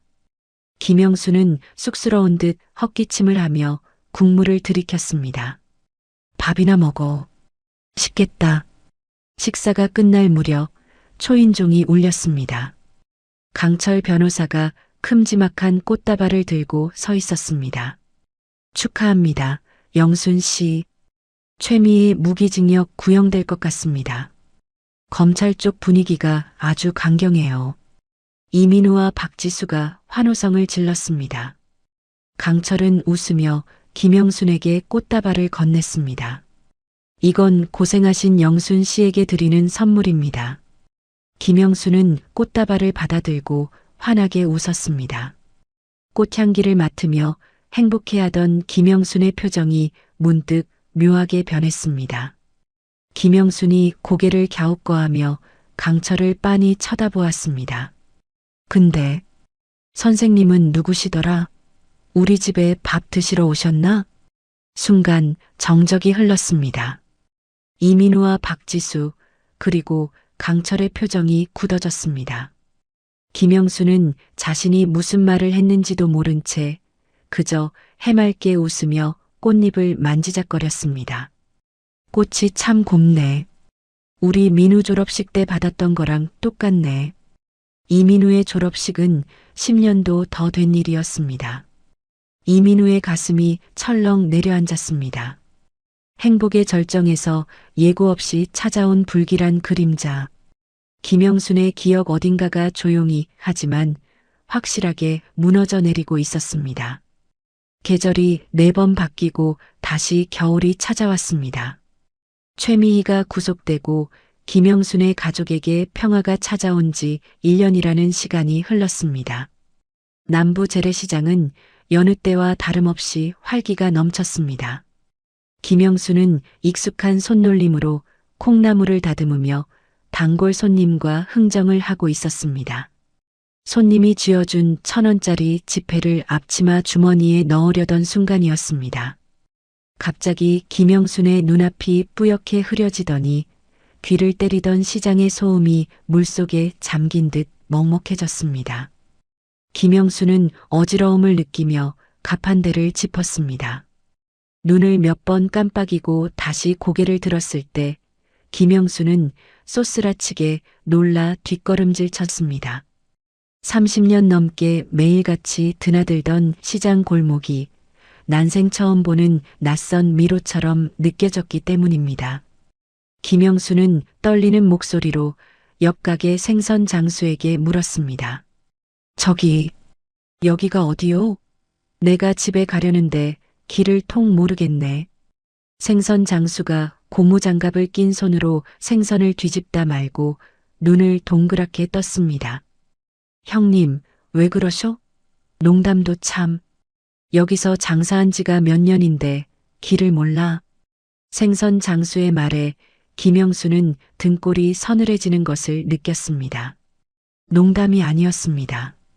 동서남북이 어디인지 자신이 왜 여기에 서 있는지 머릿속이 하얗게 지워져 버린 것 같았습니다. 공포가 발끝에서부터 머리까지 차올랐습니다. 김영수는 도망치듯 시장을 빠져나와 무작정 택시를 잡아탔습니다. 집 주소조차 입안에서 맴돌 뿐 튀어나오지 않아 김영수는 주민등록증을 기사에게 보여줘야 했습니다. 다음 날 김영수는 가족들 몰래 대학병원 신경과를 찾았습니다. 진료실 모니터에는 김영순의 뇌 사진이 띄워져 있었습니다. 하얀 가운을 입은 의사가 심각한 표정으로 펜 끝으로 사진의 일부분을 가리켰습니다. 환자분, 보호자분은 같이 안 오셨습니까?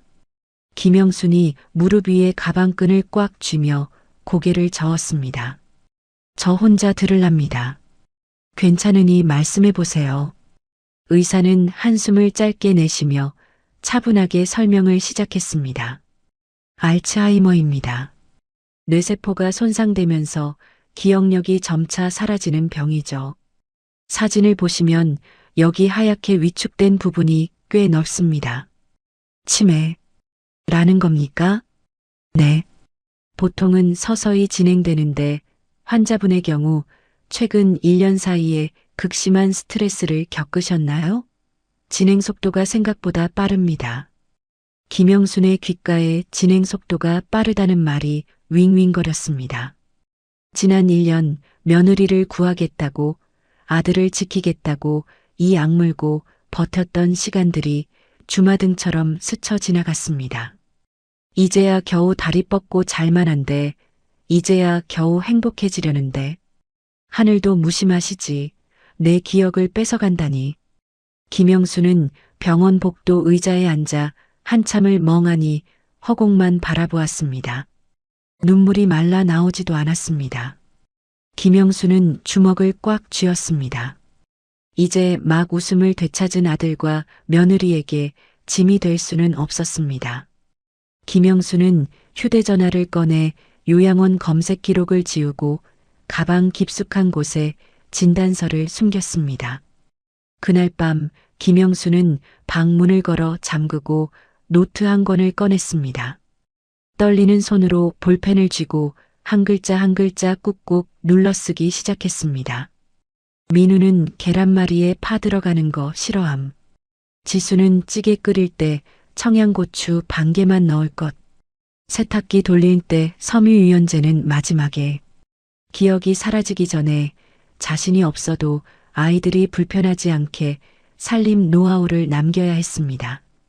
쓰다 보니 글씨가 눈물에 번져 뭉개졌습니다. 김영수는 눈물을 훔치며 노트를 베개 밑 깊숙한 곳에 숨겼습니다. 며칠 뒤 저녁 식사 시간이었습니다. 박지수가 부엌에서 분주하게 상을 차리고 있었습니다. 김영수는 거실 소파에 앉아 텔레비전을 보고 있었습니다. 박지수가 냉장고 문을 열었다가 고개를 갸웃거렸습니다. 어머니, TV 리모컨이 왜 냉장고 안에 있어요? 김영순이 화들짝 놀라며 소파 옆을 더듬거렸습니다. 응? 리모컨이 왜 거기 있어? 네가 넣었겠지. 제가요? 저는 아까부터 설거지하고 있었는데요. 박지수가 차가워진 리모컨을 꺼내오며 의아한 표정을 지었습니다. 김영수는 얼굴이 화끈거려 견딜 수가 없었습니다. 자신이 물을 꺼내 마시다가 무의식 중에 리모컨을 냉장고에 넣은 것이 기억나지 않았습니다. 김영수는 괜히 헛기침하며 목소리를 높였습니다. 아이고, 내가 정신이 없어서 그랬나 보다. 늙으면 죽어야지. 어머니, 그런 말씀 마세요. 깜빡할 수도 있죠. 박지수는 웃으며 넘겼지만 김영순의 불안감은 커져만 갔습니다. 식사가 시작되고 김영순이 숟가락을 들며 이민우에게 물었습니다. 민우야, 오늘 회사에서 별일 없었냐? 네, 별일 없었어요. 김 과장님이 안부 전해달래요. 이민우가 웃으며 대답했습니다. 그런데 1분도 채 지나지 않아 김영순이 똑같은 말투로 다시 물었습니다. 민우야, 오늘 회사에서 별일 없었냐? 이민우와 박지수가 숟가락질을 멈추고 서로를 쳐다보았습니다. 이민우가 조심스럽게 대답했습니다. 어머니, 방금 물어보셨잖아요. 별일 없었다고요. 김영수는 자신이 같은 질문을 했다는 사실조차 인지하지 못했습니다. 자식들이 자신을 이상하게 쳐다보는 시선이 견딜 수 없이 무서웠습니다. 김영수는 밥그릇을 탁 내려놓으며 역정을 냈습니다. 내가 언제 물어봤다고 그래. 자식놈이 애미 무시하는 거냐? 아니, 그게 아니라. 됐다. 밥맛 떨어져서 못 먹겠다. 김영수는 도망치듯 안방으로 들어가 이불을 뒤집어 썼습니다. 이불 속에서 김영수는 자신의 머리를 쥐어뜯으며 소리 죽여 오열했습니다. 내 머릿속에 지우개가 든 게 분명해. 이러다가 내 새끼들 얼굴도 잊어버리면 어떡해. 어느 비 오는 늦은 오후였습니다. 창밖에는 장대비가 쏟아지고 있었습니다. 김영수는 창밖을 보다가 벌떡 일어났습니다. 큰일 났네. 민우 학교 끝날 시간인데 우산을 안 가져갔어. 김영순의 기억은 민우가 초등학생이던 20년 전으로 돌아가 있었습니다. 김영수는 우산 2개를 챙겨 들고 슬리퍼 차림으로 현관을 뛰쳐나갔습니다. 박지수가 안방에서 낮잠을 자느라 김영순이 나가는 것을 보지 못했습니다. 김영수는 빗속을 뚫고 동네 초등학교를 향해 걸었습니다. 비가 온몸을 적셨지만 김영순의 머릿속에는 오직 아들이 비를 맞으면 안 된다는 생각뿐이었습니다. 한참을 걷다 보니 익숙했던 골목길이 또다시 낯선 숲처럼 변해버렸습니다. 김영수는 길 한복판에 멈춰서서 두리번거렸습니다. 민우야, 민우야. 지나가는 사람들이 미친 사람 보듯 힐끔거리며 피해갔습니다. 그때 저 멀리서 검은 우산을 쓴 중년 남자가 걸어왔습니다. 강철 변호사였습니다. 강철은 비를 맞으며 서 있는 여자가 김영수님을 알아보고 깜짝 놀라 달려왔습니다. 영순 씨, 아니, 여기서 뭐 하시는 겁니까? 우산도 안 쓰시고. 강철이 자신의 우산을 김영순에게 씌워주었습니다. 하지만 김영순은 초점 없는 눈으로 강철을 올려다보았습니다. 누구세요? 우리 민우 못 봤어요? 노란 가방 메고 갔는데. 강철은 숨을 들이켰습니다. 김영순의 눈빛은 강철을 전혀 알아보지 못하는 낯선 사람을 대하는 경계심으로 가득 차 있었습니다. 강철이 김영순의 젖은 어깨를 잡으며 말했습니다. 영순 씨, 정신 차리세요. 저 강철입니다. 민우는 지금 회사에 있고요. 다 컸잖습니까? 이거 나요. 내 아들 데리러 가야 해. 비켜요. 김영순이 강철을 거칠게 밀쳐냈습니다. 힘이 어찌나 센지 강철이 뒤로 휘청거렸습니다. 김영순은 뒷걸음질치며 강철을 향해 소리쳤습니다. 유괴범이지? 내 아들 잡아가려고 그러지? 저리 가. 강철은 그제야 사태를 파악했습니다. 그동안 김영순이 가끔 멍한 표정을 짓거나 이름을 헷갈려 했던 것이 단순한 건망증이 아니었음을. 강철은 휴대전화를 꺼내 이민우에게 전화를 걸었습니다. 민우야, 지금 당장 집 근처 놀이터로 와라. 어머니가 좀 이상하시다. 이민우가 헐레벌떡 뛰어왔을 때 김영수는 놀이터 미끄럼틀 아래 쭈그리고 앉아 덜덜 떨고 있었습니다. 이민우는 빗물에 젖은 어머니를 보고 가슴이 무너져 내렸습니다. 어머니, 왜 여기 계세요? 이민우가 다가가자 김영순이 고개를 들었습니다. 다행히 이번에는 아들을 알아본 듯 김영순의 표정이 풀어졌습니다. 민우야, 학교 다녀왔어? 엄마가 우산 가지고 마중 나갔는데. 이민우는 32살인 자신을 초등학생 취급하는 어머니의 말에 등골이 서늘해졌습니다. 하지만 내색하지 않고 김영순을 일으켜 세웠습니다. 네, 엄마. 저 왔어요. 집에 가요. 감기 들겠어요. 집으로 돌아온 김영수는 따뜻한 물로 씻고 나와서도 계속 횡설수설했습니다. 자신의 실수를 들키지 않으려고 일부러 민우에게 화를 내기도 했습니다. 너는 왜 밥을 안 먹고 돌아다녀? 밥 차려놨는데. 김영순이 방문을 쾅 닫고 들어가 버리자 거실에 남은 이민우와 박지수, 강철은 침묵에 잠겼습니다. 강철이 무거운 목소리로 입을 열었습니다. 아까 나를 전혀 못 알아보시더라. 유괴범이라고 소리를 지르시는데 아무래도 병원에 가보셔야 할 것 같다. 이민우는 고개를 저으며 부정하고 싶었습니다. 우리 어머니가 그럴 리 없다고, 그 모진 세월을 다 이겨낸 강철 같은 분이라고. 이민우는 어머니가 잠든 것을 확인하고 조심스럽게 안방으로 들어갔습니다. 김영수는 이불을 머리끝까지 덮어쓰고 자고 있었습니다. 이민우는 어머니가 평소 귀중품을 숨겨두는 서랍장을 열었습니다. 깊숙한 곳에 꼬깃꼬깃 숨겨진 약봉지와 하얀 서류 봉투가 보였습니다. 이민우의 손이 떨렸습니다. 서류 봉투를 열자 알츠하이머성 치매라고 적힌 진단서가 툭 떨어졌습니다. 이민우는 입을 틀어막고 주저앉았습니다. 새어나오는 울음을 삼키느라 목구멍이 찢어질 듯 아팠습니다. 박지수도 뒤따라 들어와 그 진단서를 보고는 바닥에 주저앉아 눈물을 쏟았습니다.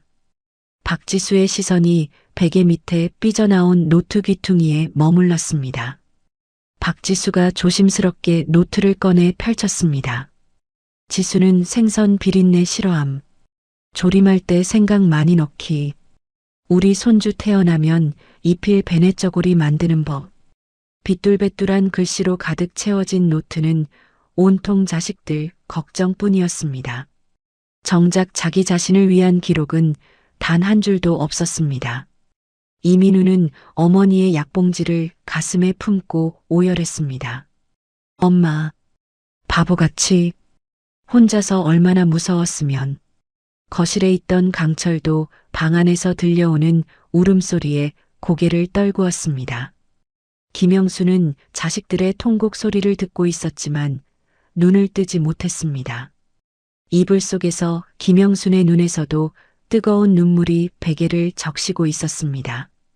자신의 가장 약한 모습을 들켰다는 수치심과 이제 정말 짐이 되었다는 절망감이 김영순의 가슴을 짓눌렀습니다.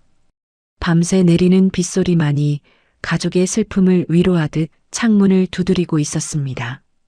다음 날 아침 빗줄기는 잦아들었지만 집안의 공기는 여전히 무겁게 가라앉아 있었습니다. 박지수는 밤새 한숨도 자지 못한 퀭한 눈으로 굳게 닫힌 안방문을 바라보았습니다.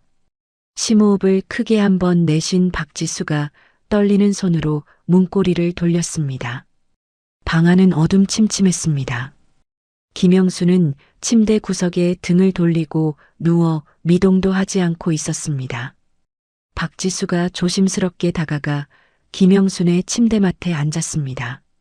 박지수의 손에는 김영순이 숨겨두었던 진단서와 노트가 들려 있었습니다. 어머니, 일어나셨어요? 김영순의 어깨가 움찔했지만 돌아눕지는 않았습니다. 박지수가 김영순의 등 위로 손을 올리자 김영순이 신경질적으로 몸을 비틀어 그 손길을 피했습니다. 나가라. 꼴도 보기 싫다. 다 봤을 거 아니냐. 나 병신된 거. 김영순의 목소리는 잔뜩 잠겨 있었고 물기가 어려 있었습니다. 자식들에게 가장 숨기고 싶었던 치부를 들켰다는 수치심이 묻어났습니다.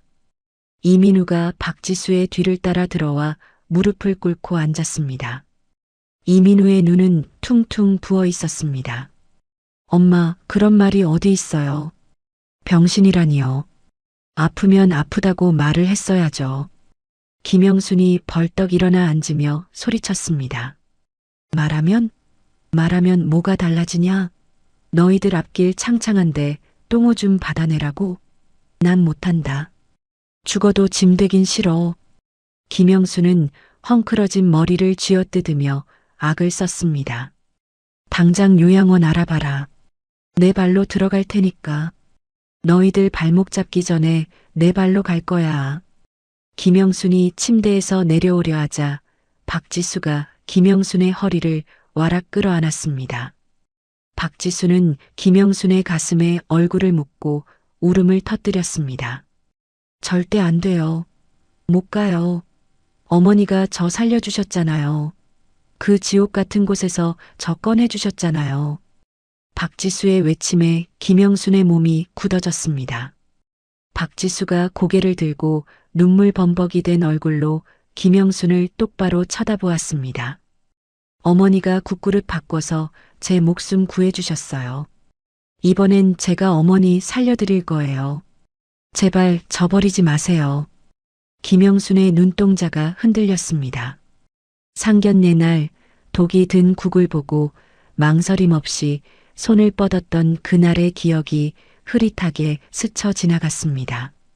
이민우가 김영순의 거친 손을 두 손으로 감싸 쥐었습니다. 엄마, 제가 엄마 잊어버려도 엄마가 저 기억해 주셨잖아요. 이제 엄마가 저 잊어버리면 제가 엄마 기억하면 돼요. 우리가 엄마 기억인데 뭐가 무서워요. 김영수는 참았던 눈물을 왈칵 쏟아내며 자식들을 끌어안았습니다. 세 식구는 서로를 부둥켜 안고 한참을 엉엉 울었습니다. 창밖으로 들이치는 아침 햇살이 그들의 눈물을 따뜻하게 비추고 있었습니다.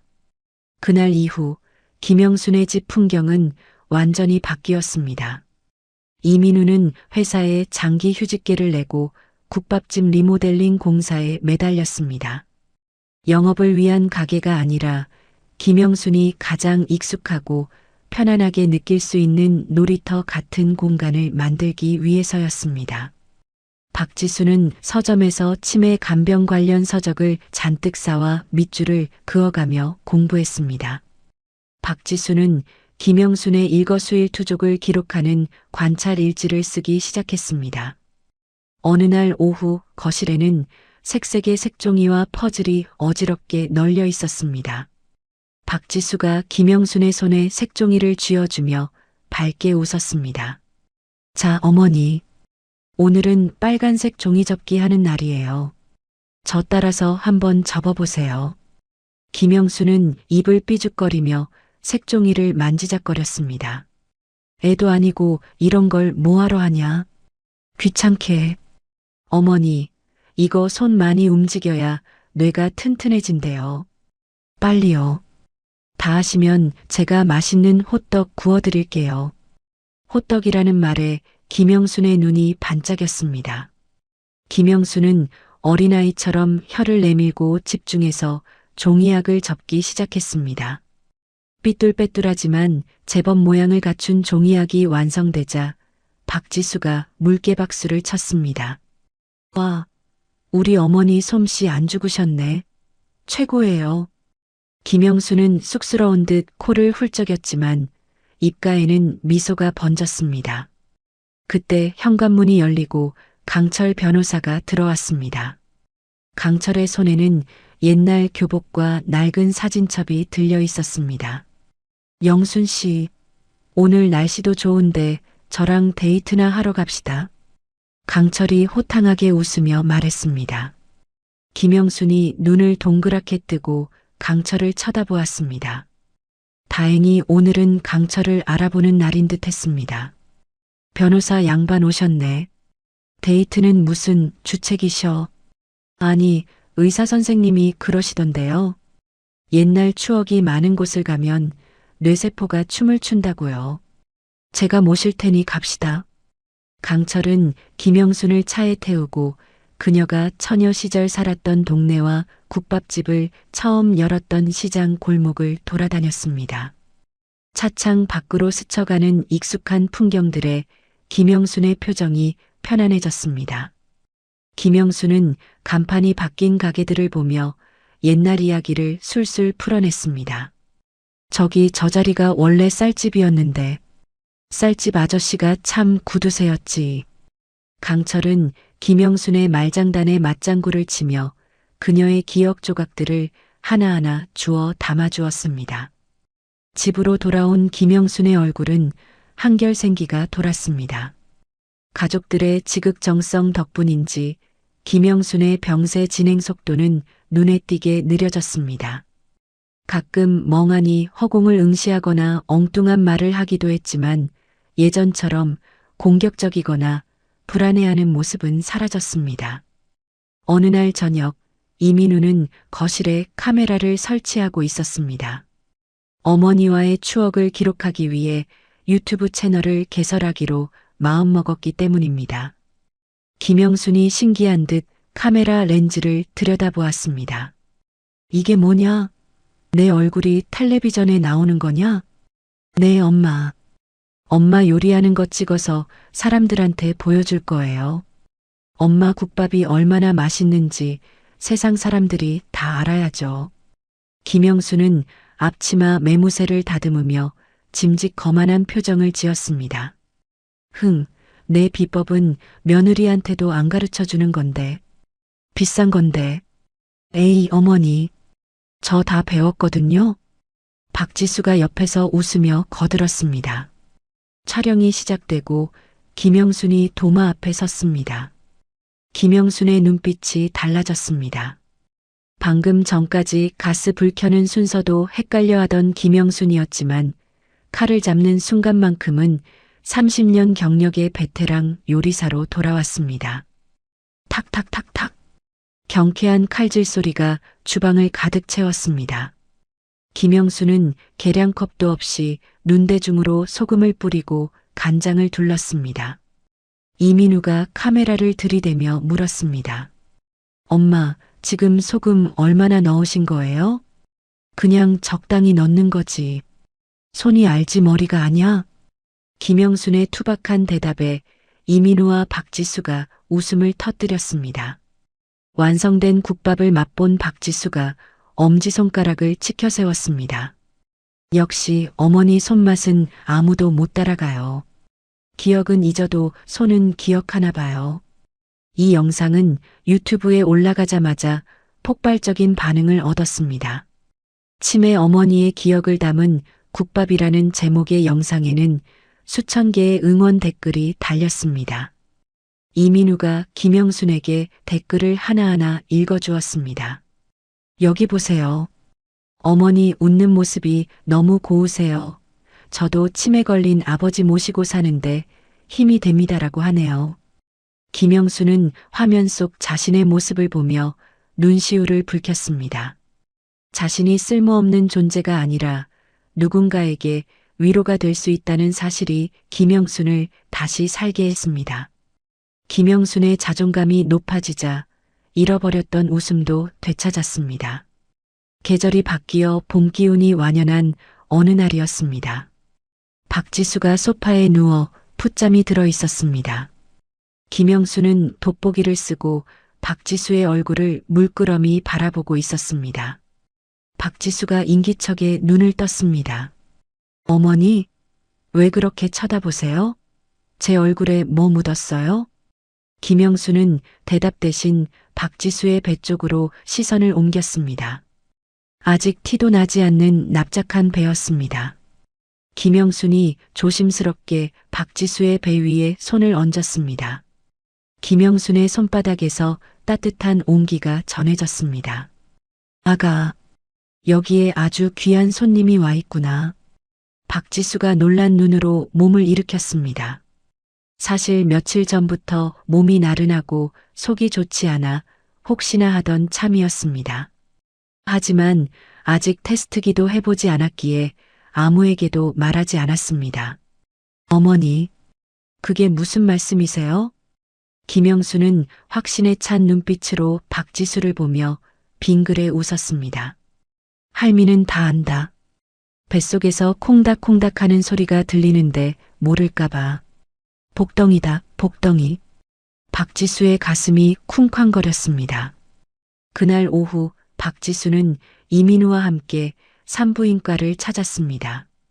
의사의 입에서 임신 5주입니다라는 말이 나오자 이민우와 박지수는 서로를 끌어안고 환호했습니다.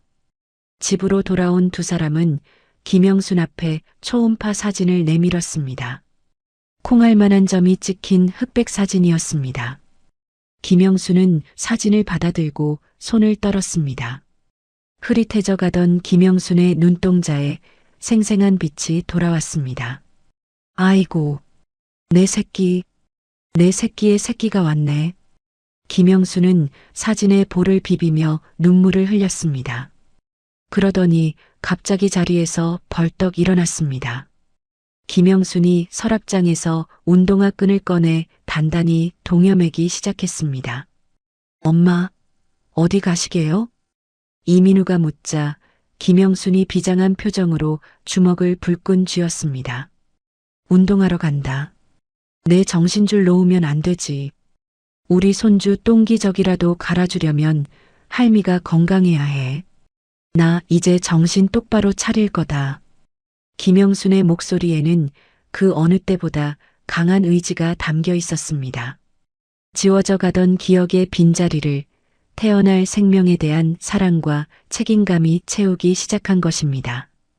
박지수가 김영순의 팔짱을 끼며 웃었습니다. 저도 같이 가요, 어머니.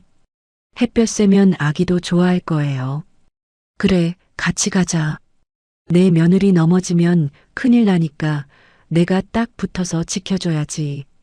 김영순과 박지수, 그리고 뒤따르는 이민우. 세 사람은 봄꽃이 만발한 공원길을 나란히 걸었습니다. 김영순은 잊어버린 단어 대신 콧노래를 흥얼거렸고 가족들은 그 멜로디에 맞춰 발걸음을 옮겼습니다. 비록 김영순의 기억은 조금씩 모래성처럼 허물어지고 있었지만 그 자리에 더 단단하고 아름다운 사랑의 성이 쌓이고 있었습니다. 이민우는 어머니의 뒷모습을 보며 속으로 다짐했습니다. 엄마가 나를 잊어도 괜찮아. 내가 엄마를, 그리고 우리가 엄마를 평생 기억할 테니까. 겨울바람이 제법 매섭게 불어오는 12월의 어느 주말이었습니다. 리모델링을 마친 영순네 국밥가게 앞은 화환과 사람들로 발 디딜 틈이 없었습니다. 가게 입구에는 김영순 여사 칠순 잔치라고 적힌 현수막이 펄럭이고 있었습니다. 유리문 너머로는 하얀 김이 모락모락 피어오르고 사람들의 웃음소리가 끊이지 않았습니다. 가게 안은 동네 이웃들과 시장 상인들, 그리고 유튜브를 보고 찾아온 구독자들로 인산인해를 이루고 있었습니다. 한복을 곱게 차려입은 박지수가 남산만 한 배를 안고 손님들을 맞이하느라 분주했습니다. 어서 오세요. 추운데 와주셔서 감사합니다. 자리는 저쪽 안쪽에 마련해뒀어요. 박지수의 이마에 송골송골 땀이 맺혔지만 얼굴에는 환한 미소가 떠나지 않았습니다. 시장 떡집 아주머니가 박지수의 손을 잡으며 호들갑을 떨었습니다. 아이고, 우리 새댁배가 많이 불렀네. 곧 나오겠어? 네. 다음 달 예정일이에요. 많이 드시고 가세요. 이민우는 양복 차림으로 마이크를 잡고 행사 진행을 준비하고 있었습니다. 오늘의 주인공인 김영순은 화려한 자주색 한복을 입고 상석에 앉아 있었습니다. 김영순은 수많은 사람들을 보며 어리둥절한 표정을 지었습니다. 기억이 오락가락하는 탓에 오늘이 무슨 날인지 자꾸만 잊어버리는 듯 했습니다. 옆에 앉은 강철 변호사가 김영순에게 물을 건네며 다정하게 말했습니다. 영순 씨, 오늘 주인공이 이렇게 긴장하시면 어떡합니까? 웃으세요, 김치. 김영순이 강철을 빤히 쳐다보더니 툭 내뱉었습니다. 누구신데 자꾸 나보고 웃으래? 밥값은 냈소? 강철이 박장대소를 터뜨렸고 주변에 있던 손님들도 와르르 웃었습니다. 이민우가 마이크를 잡고 목소리를 가다듬었습니다. 자, 잠시 주목해 주십시오. 지금부터 저희 어머니 김영순 여사님의 칠순 잔치를 시작하겠습니다. 우레와 같은 박수 소리가 가게를 가득 채웠습니다. 가게 한쪽 벽면에 설치된 스크린에서 영상이 재생되기 시작했습니다. 이민우가 밤새 편집한 어머니의 일대기를 담은 헌정 영상이었습니다. 젊은 시절 아이를 업고 국밥을 토렴하는 흑백 사진부터 시작해 시장통에서 치열하게 살아온 김영순의 모습들이 파노라마처럼 스쳐 지나갔습니다. 화면 속 젊은 김영순은 억척스러워 보였지만 아들을 바라보는 눈빛만은 세상 누구보다 따뜻했습니다. 영상을 보던 시장 상인들이 눈물을 훔치며 코를 훌쩍였습니다. 영순 언니 진짜 고생 많이 했지. 저 악착 같은 세월을 어떻게 다 버텼을까? 영상 말미에 최근 유튜브에 올렸던 김영순의 요리하는 모습이 나왔습니다. 기억은 사라져도 사랑은 남습니다.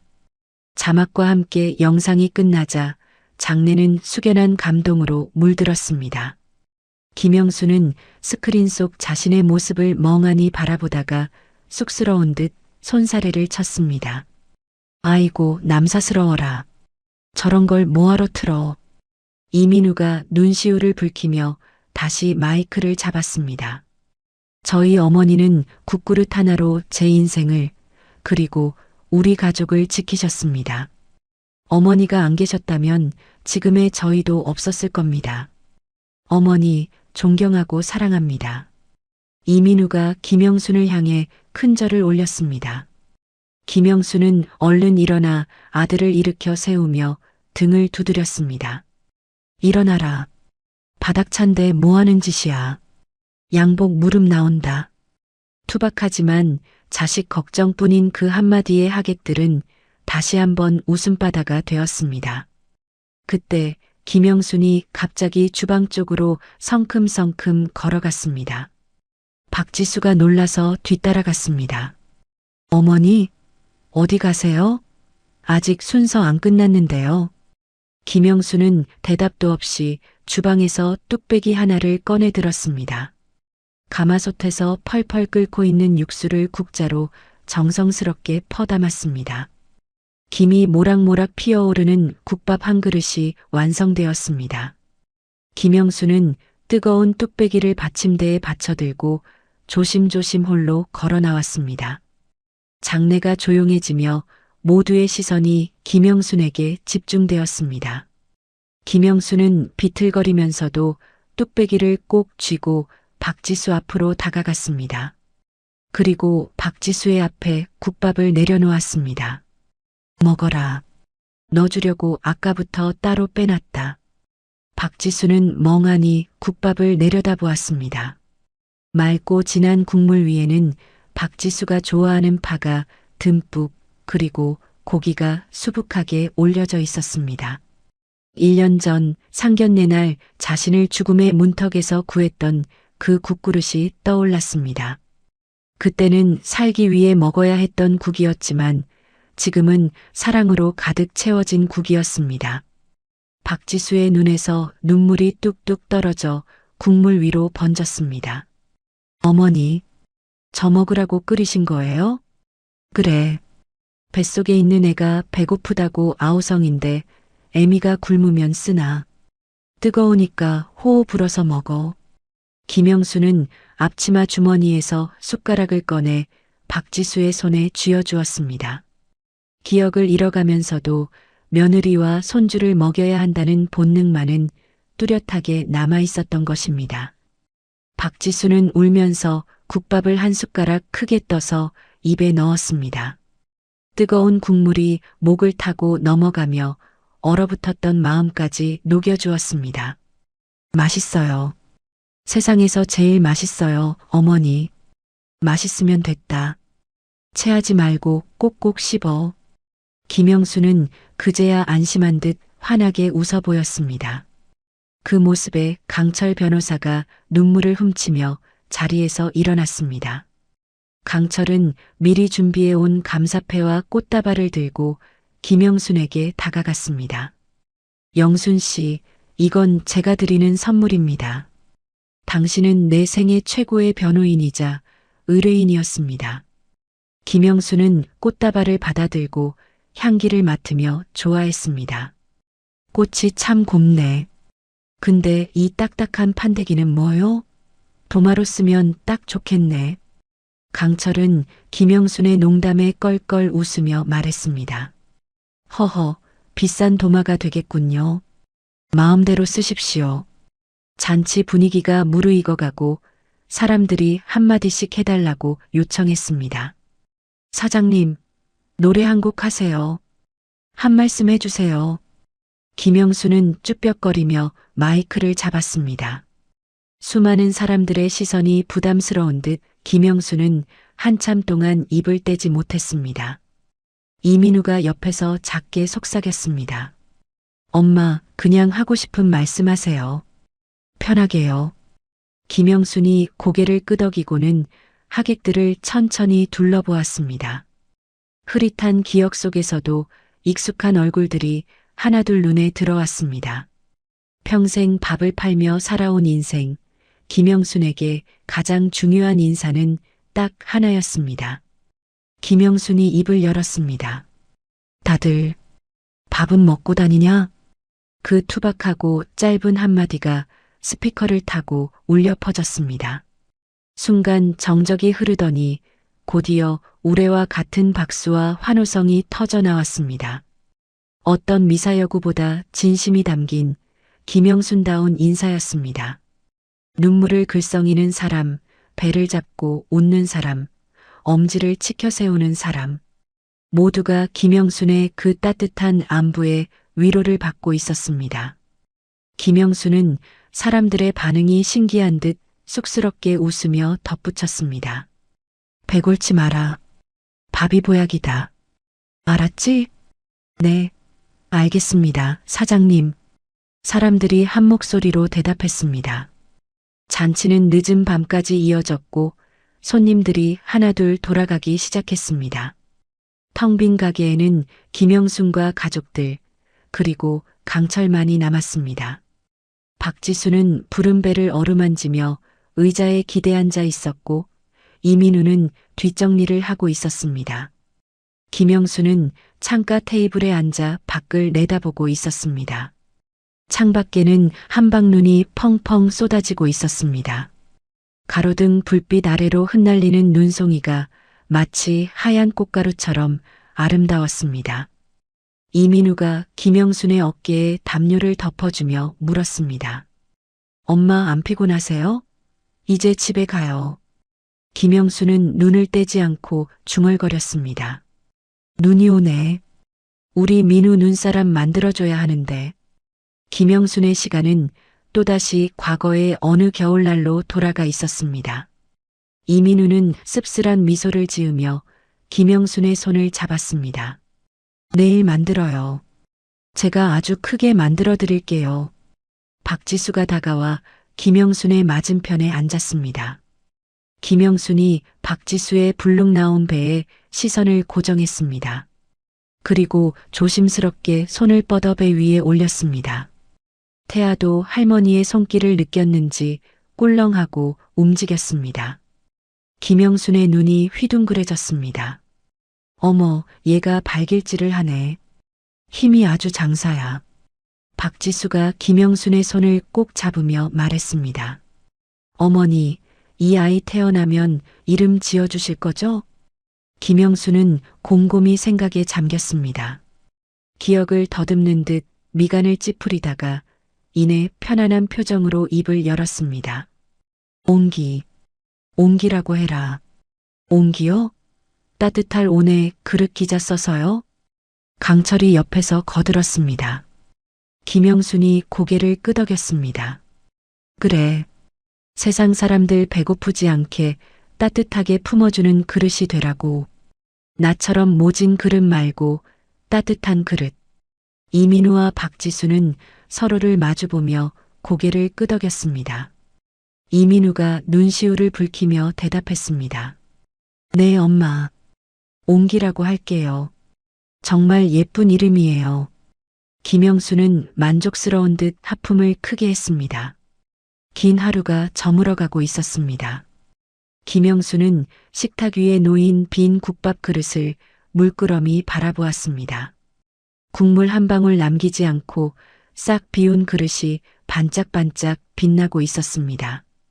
그 빈 그릇 위로 1년 전 상견례 날 김영순의 손이 국그릇을 바꿔치기 하던 긴박했던 순간들이 겹쳐 보였습니다. 그날의 침묵, 그날의 결단, 그리고 그날의 떨림. 그 모든 것이 있었기에 지금의 이 따뜻한 밤이 존재할 수 있었습니다. 김영수는 이제 기억이 사라지는 것이 두렵지 않았습니다. 자신이 비워낸 기억의 그릇 속에 가족들의 사랑이 차곡차곡 채워지고 있었으니까요. 김영순이 나른한 목소리로 중얼거렸습니다. 배부르다. 따뜻하고. 이민우가 가게의 불을 하나씩 껐습니다. 어둠이 내려앉은 가게 안 창밖에서 쏟아지는 눈빛만이 은은하게 식탁을 비추었습니다. 김영순의 입가에 평온한 미소가 번졌습니다. 화면은 김영순이 끓여낸 김이 모락모락 나는 따뜻한 국밥 그릇을 가득 비추었습니다. 어머니의 침묵은 그 어떤 말보다 거대한 사랑이었습니다. 오늘 들려드린 영순 씨의 이야기 어떠셨나요? 찰나의 순간에 국그릇을 바꿔치기해 가족을 구한 어머니의 기지와 기억을 잃어가면서도 자식을 향한 사랑을 놓지 않는 모습이 가슴 먹먹한 감동을 줍니다. 욕심으로 차려낸 사돈의 화려한 만찬은 결국 독이 되어 돌아왔지만 투박한 뚝배기에 담긴 영순 씨의 진심은 사람을 살리는 약이 되었습니다. 비록 영순 씨의 머릿속 기억은 조금씩 지워지겠지만 가족들의 가슴 속에 새겨진 사랑의 기억은 영원히 선명할 것입니다.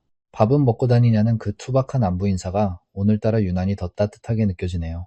여러분의 식탁에도 영순 씨의 국밥처럼 식지 않는 온기가 가득하기를 바랍니다. 오늘 저녁은 사랑하는 가족들과 눈을 맞추며 따뜻한 밥 한 끼 나누는 행복한 시간 보내시길 기원합니다. 이야기를 끝까지 들어주신 분이 계시다면 잘 들었다고 댓글 하나만 남겨주세요. 감사합니다.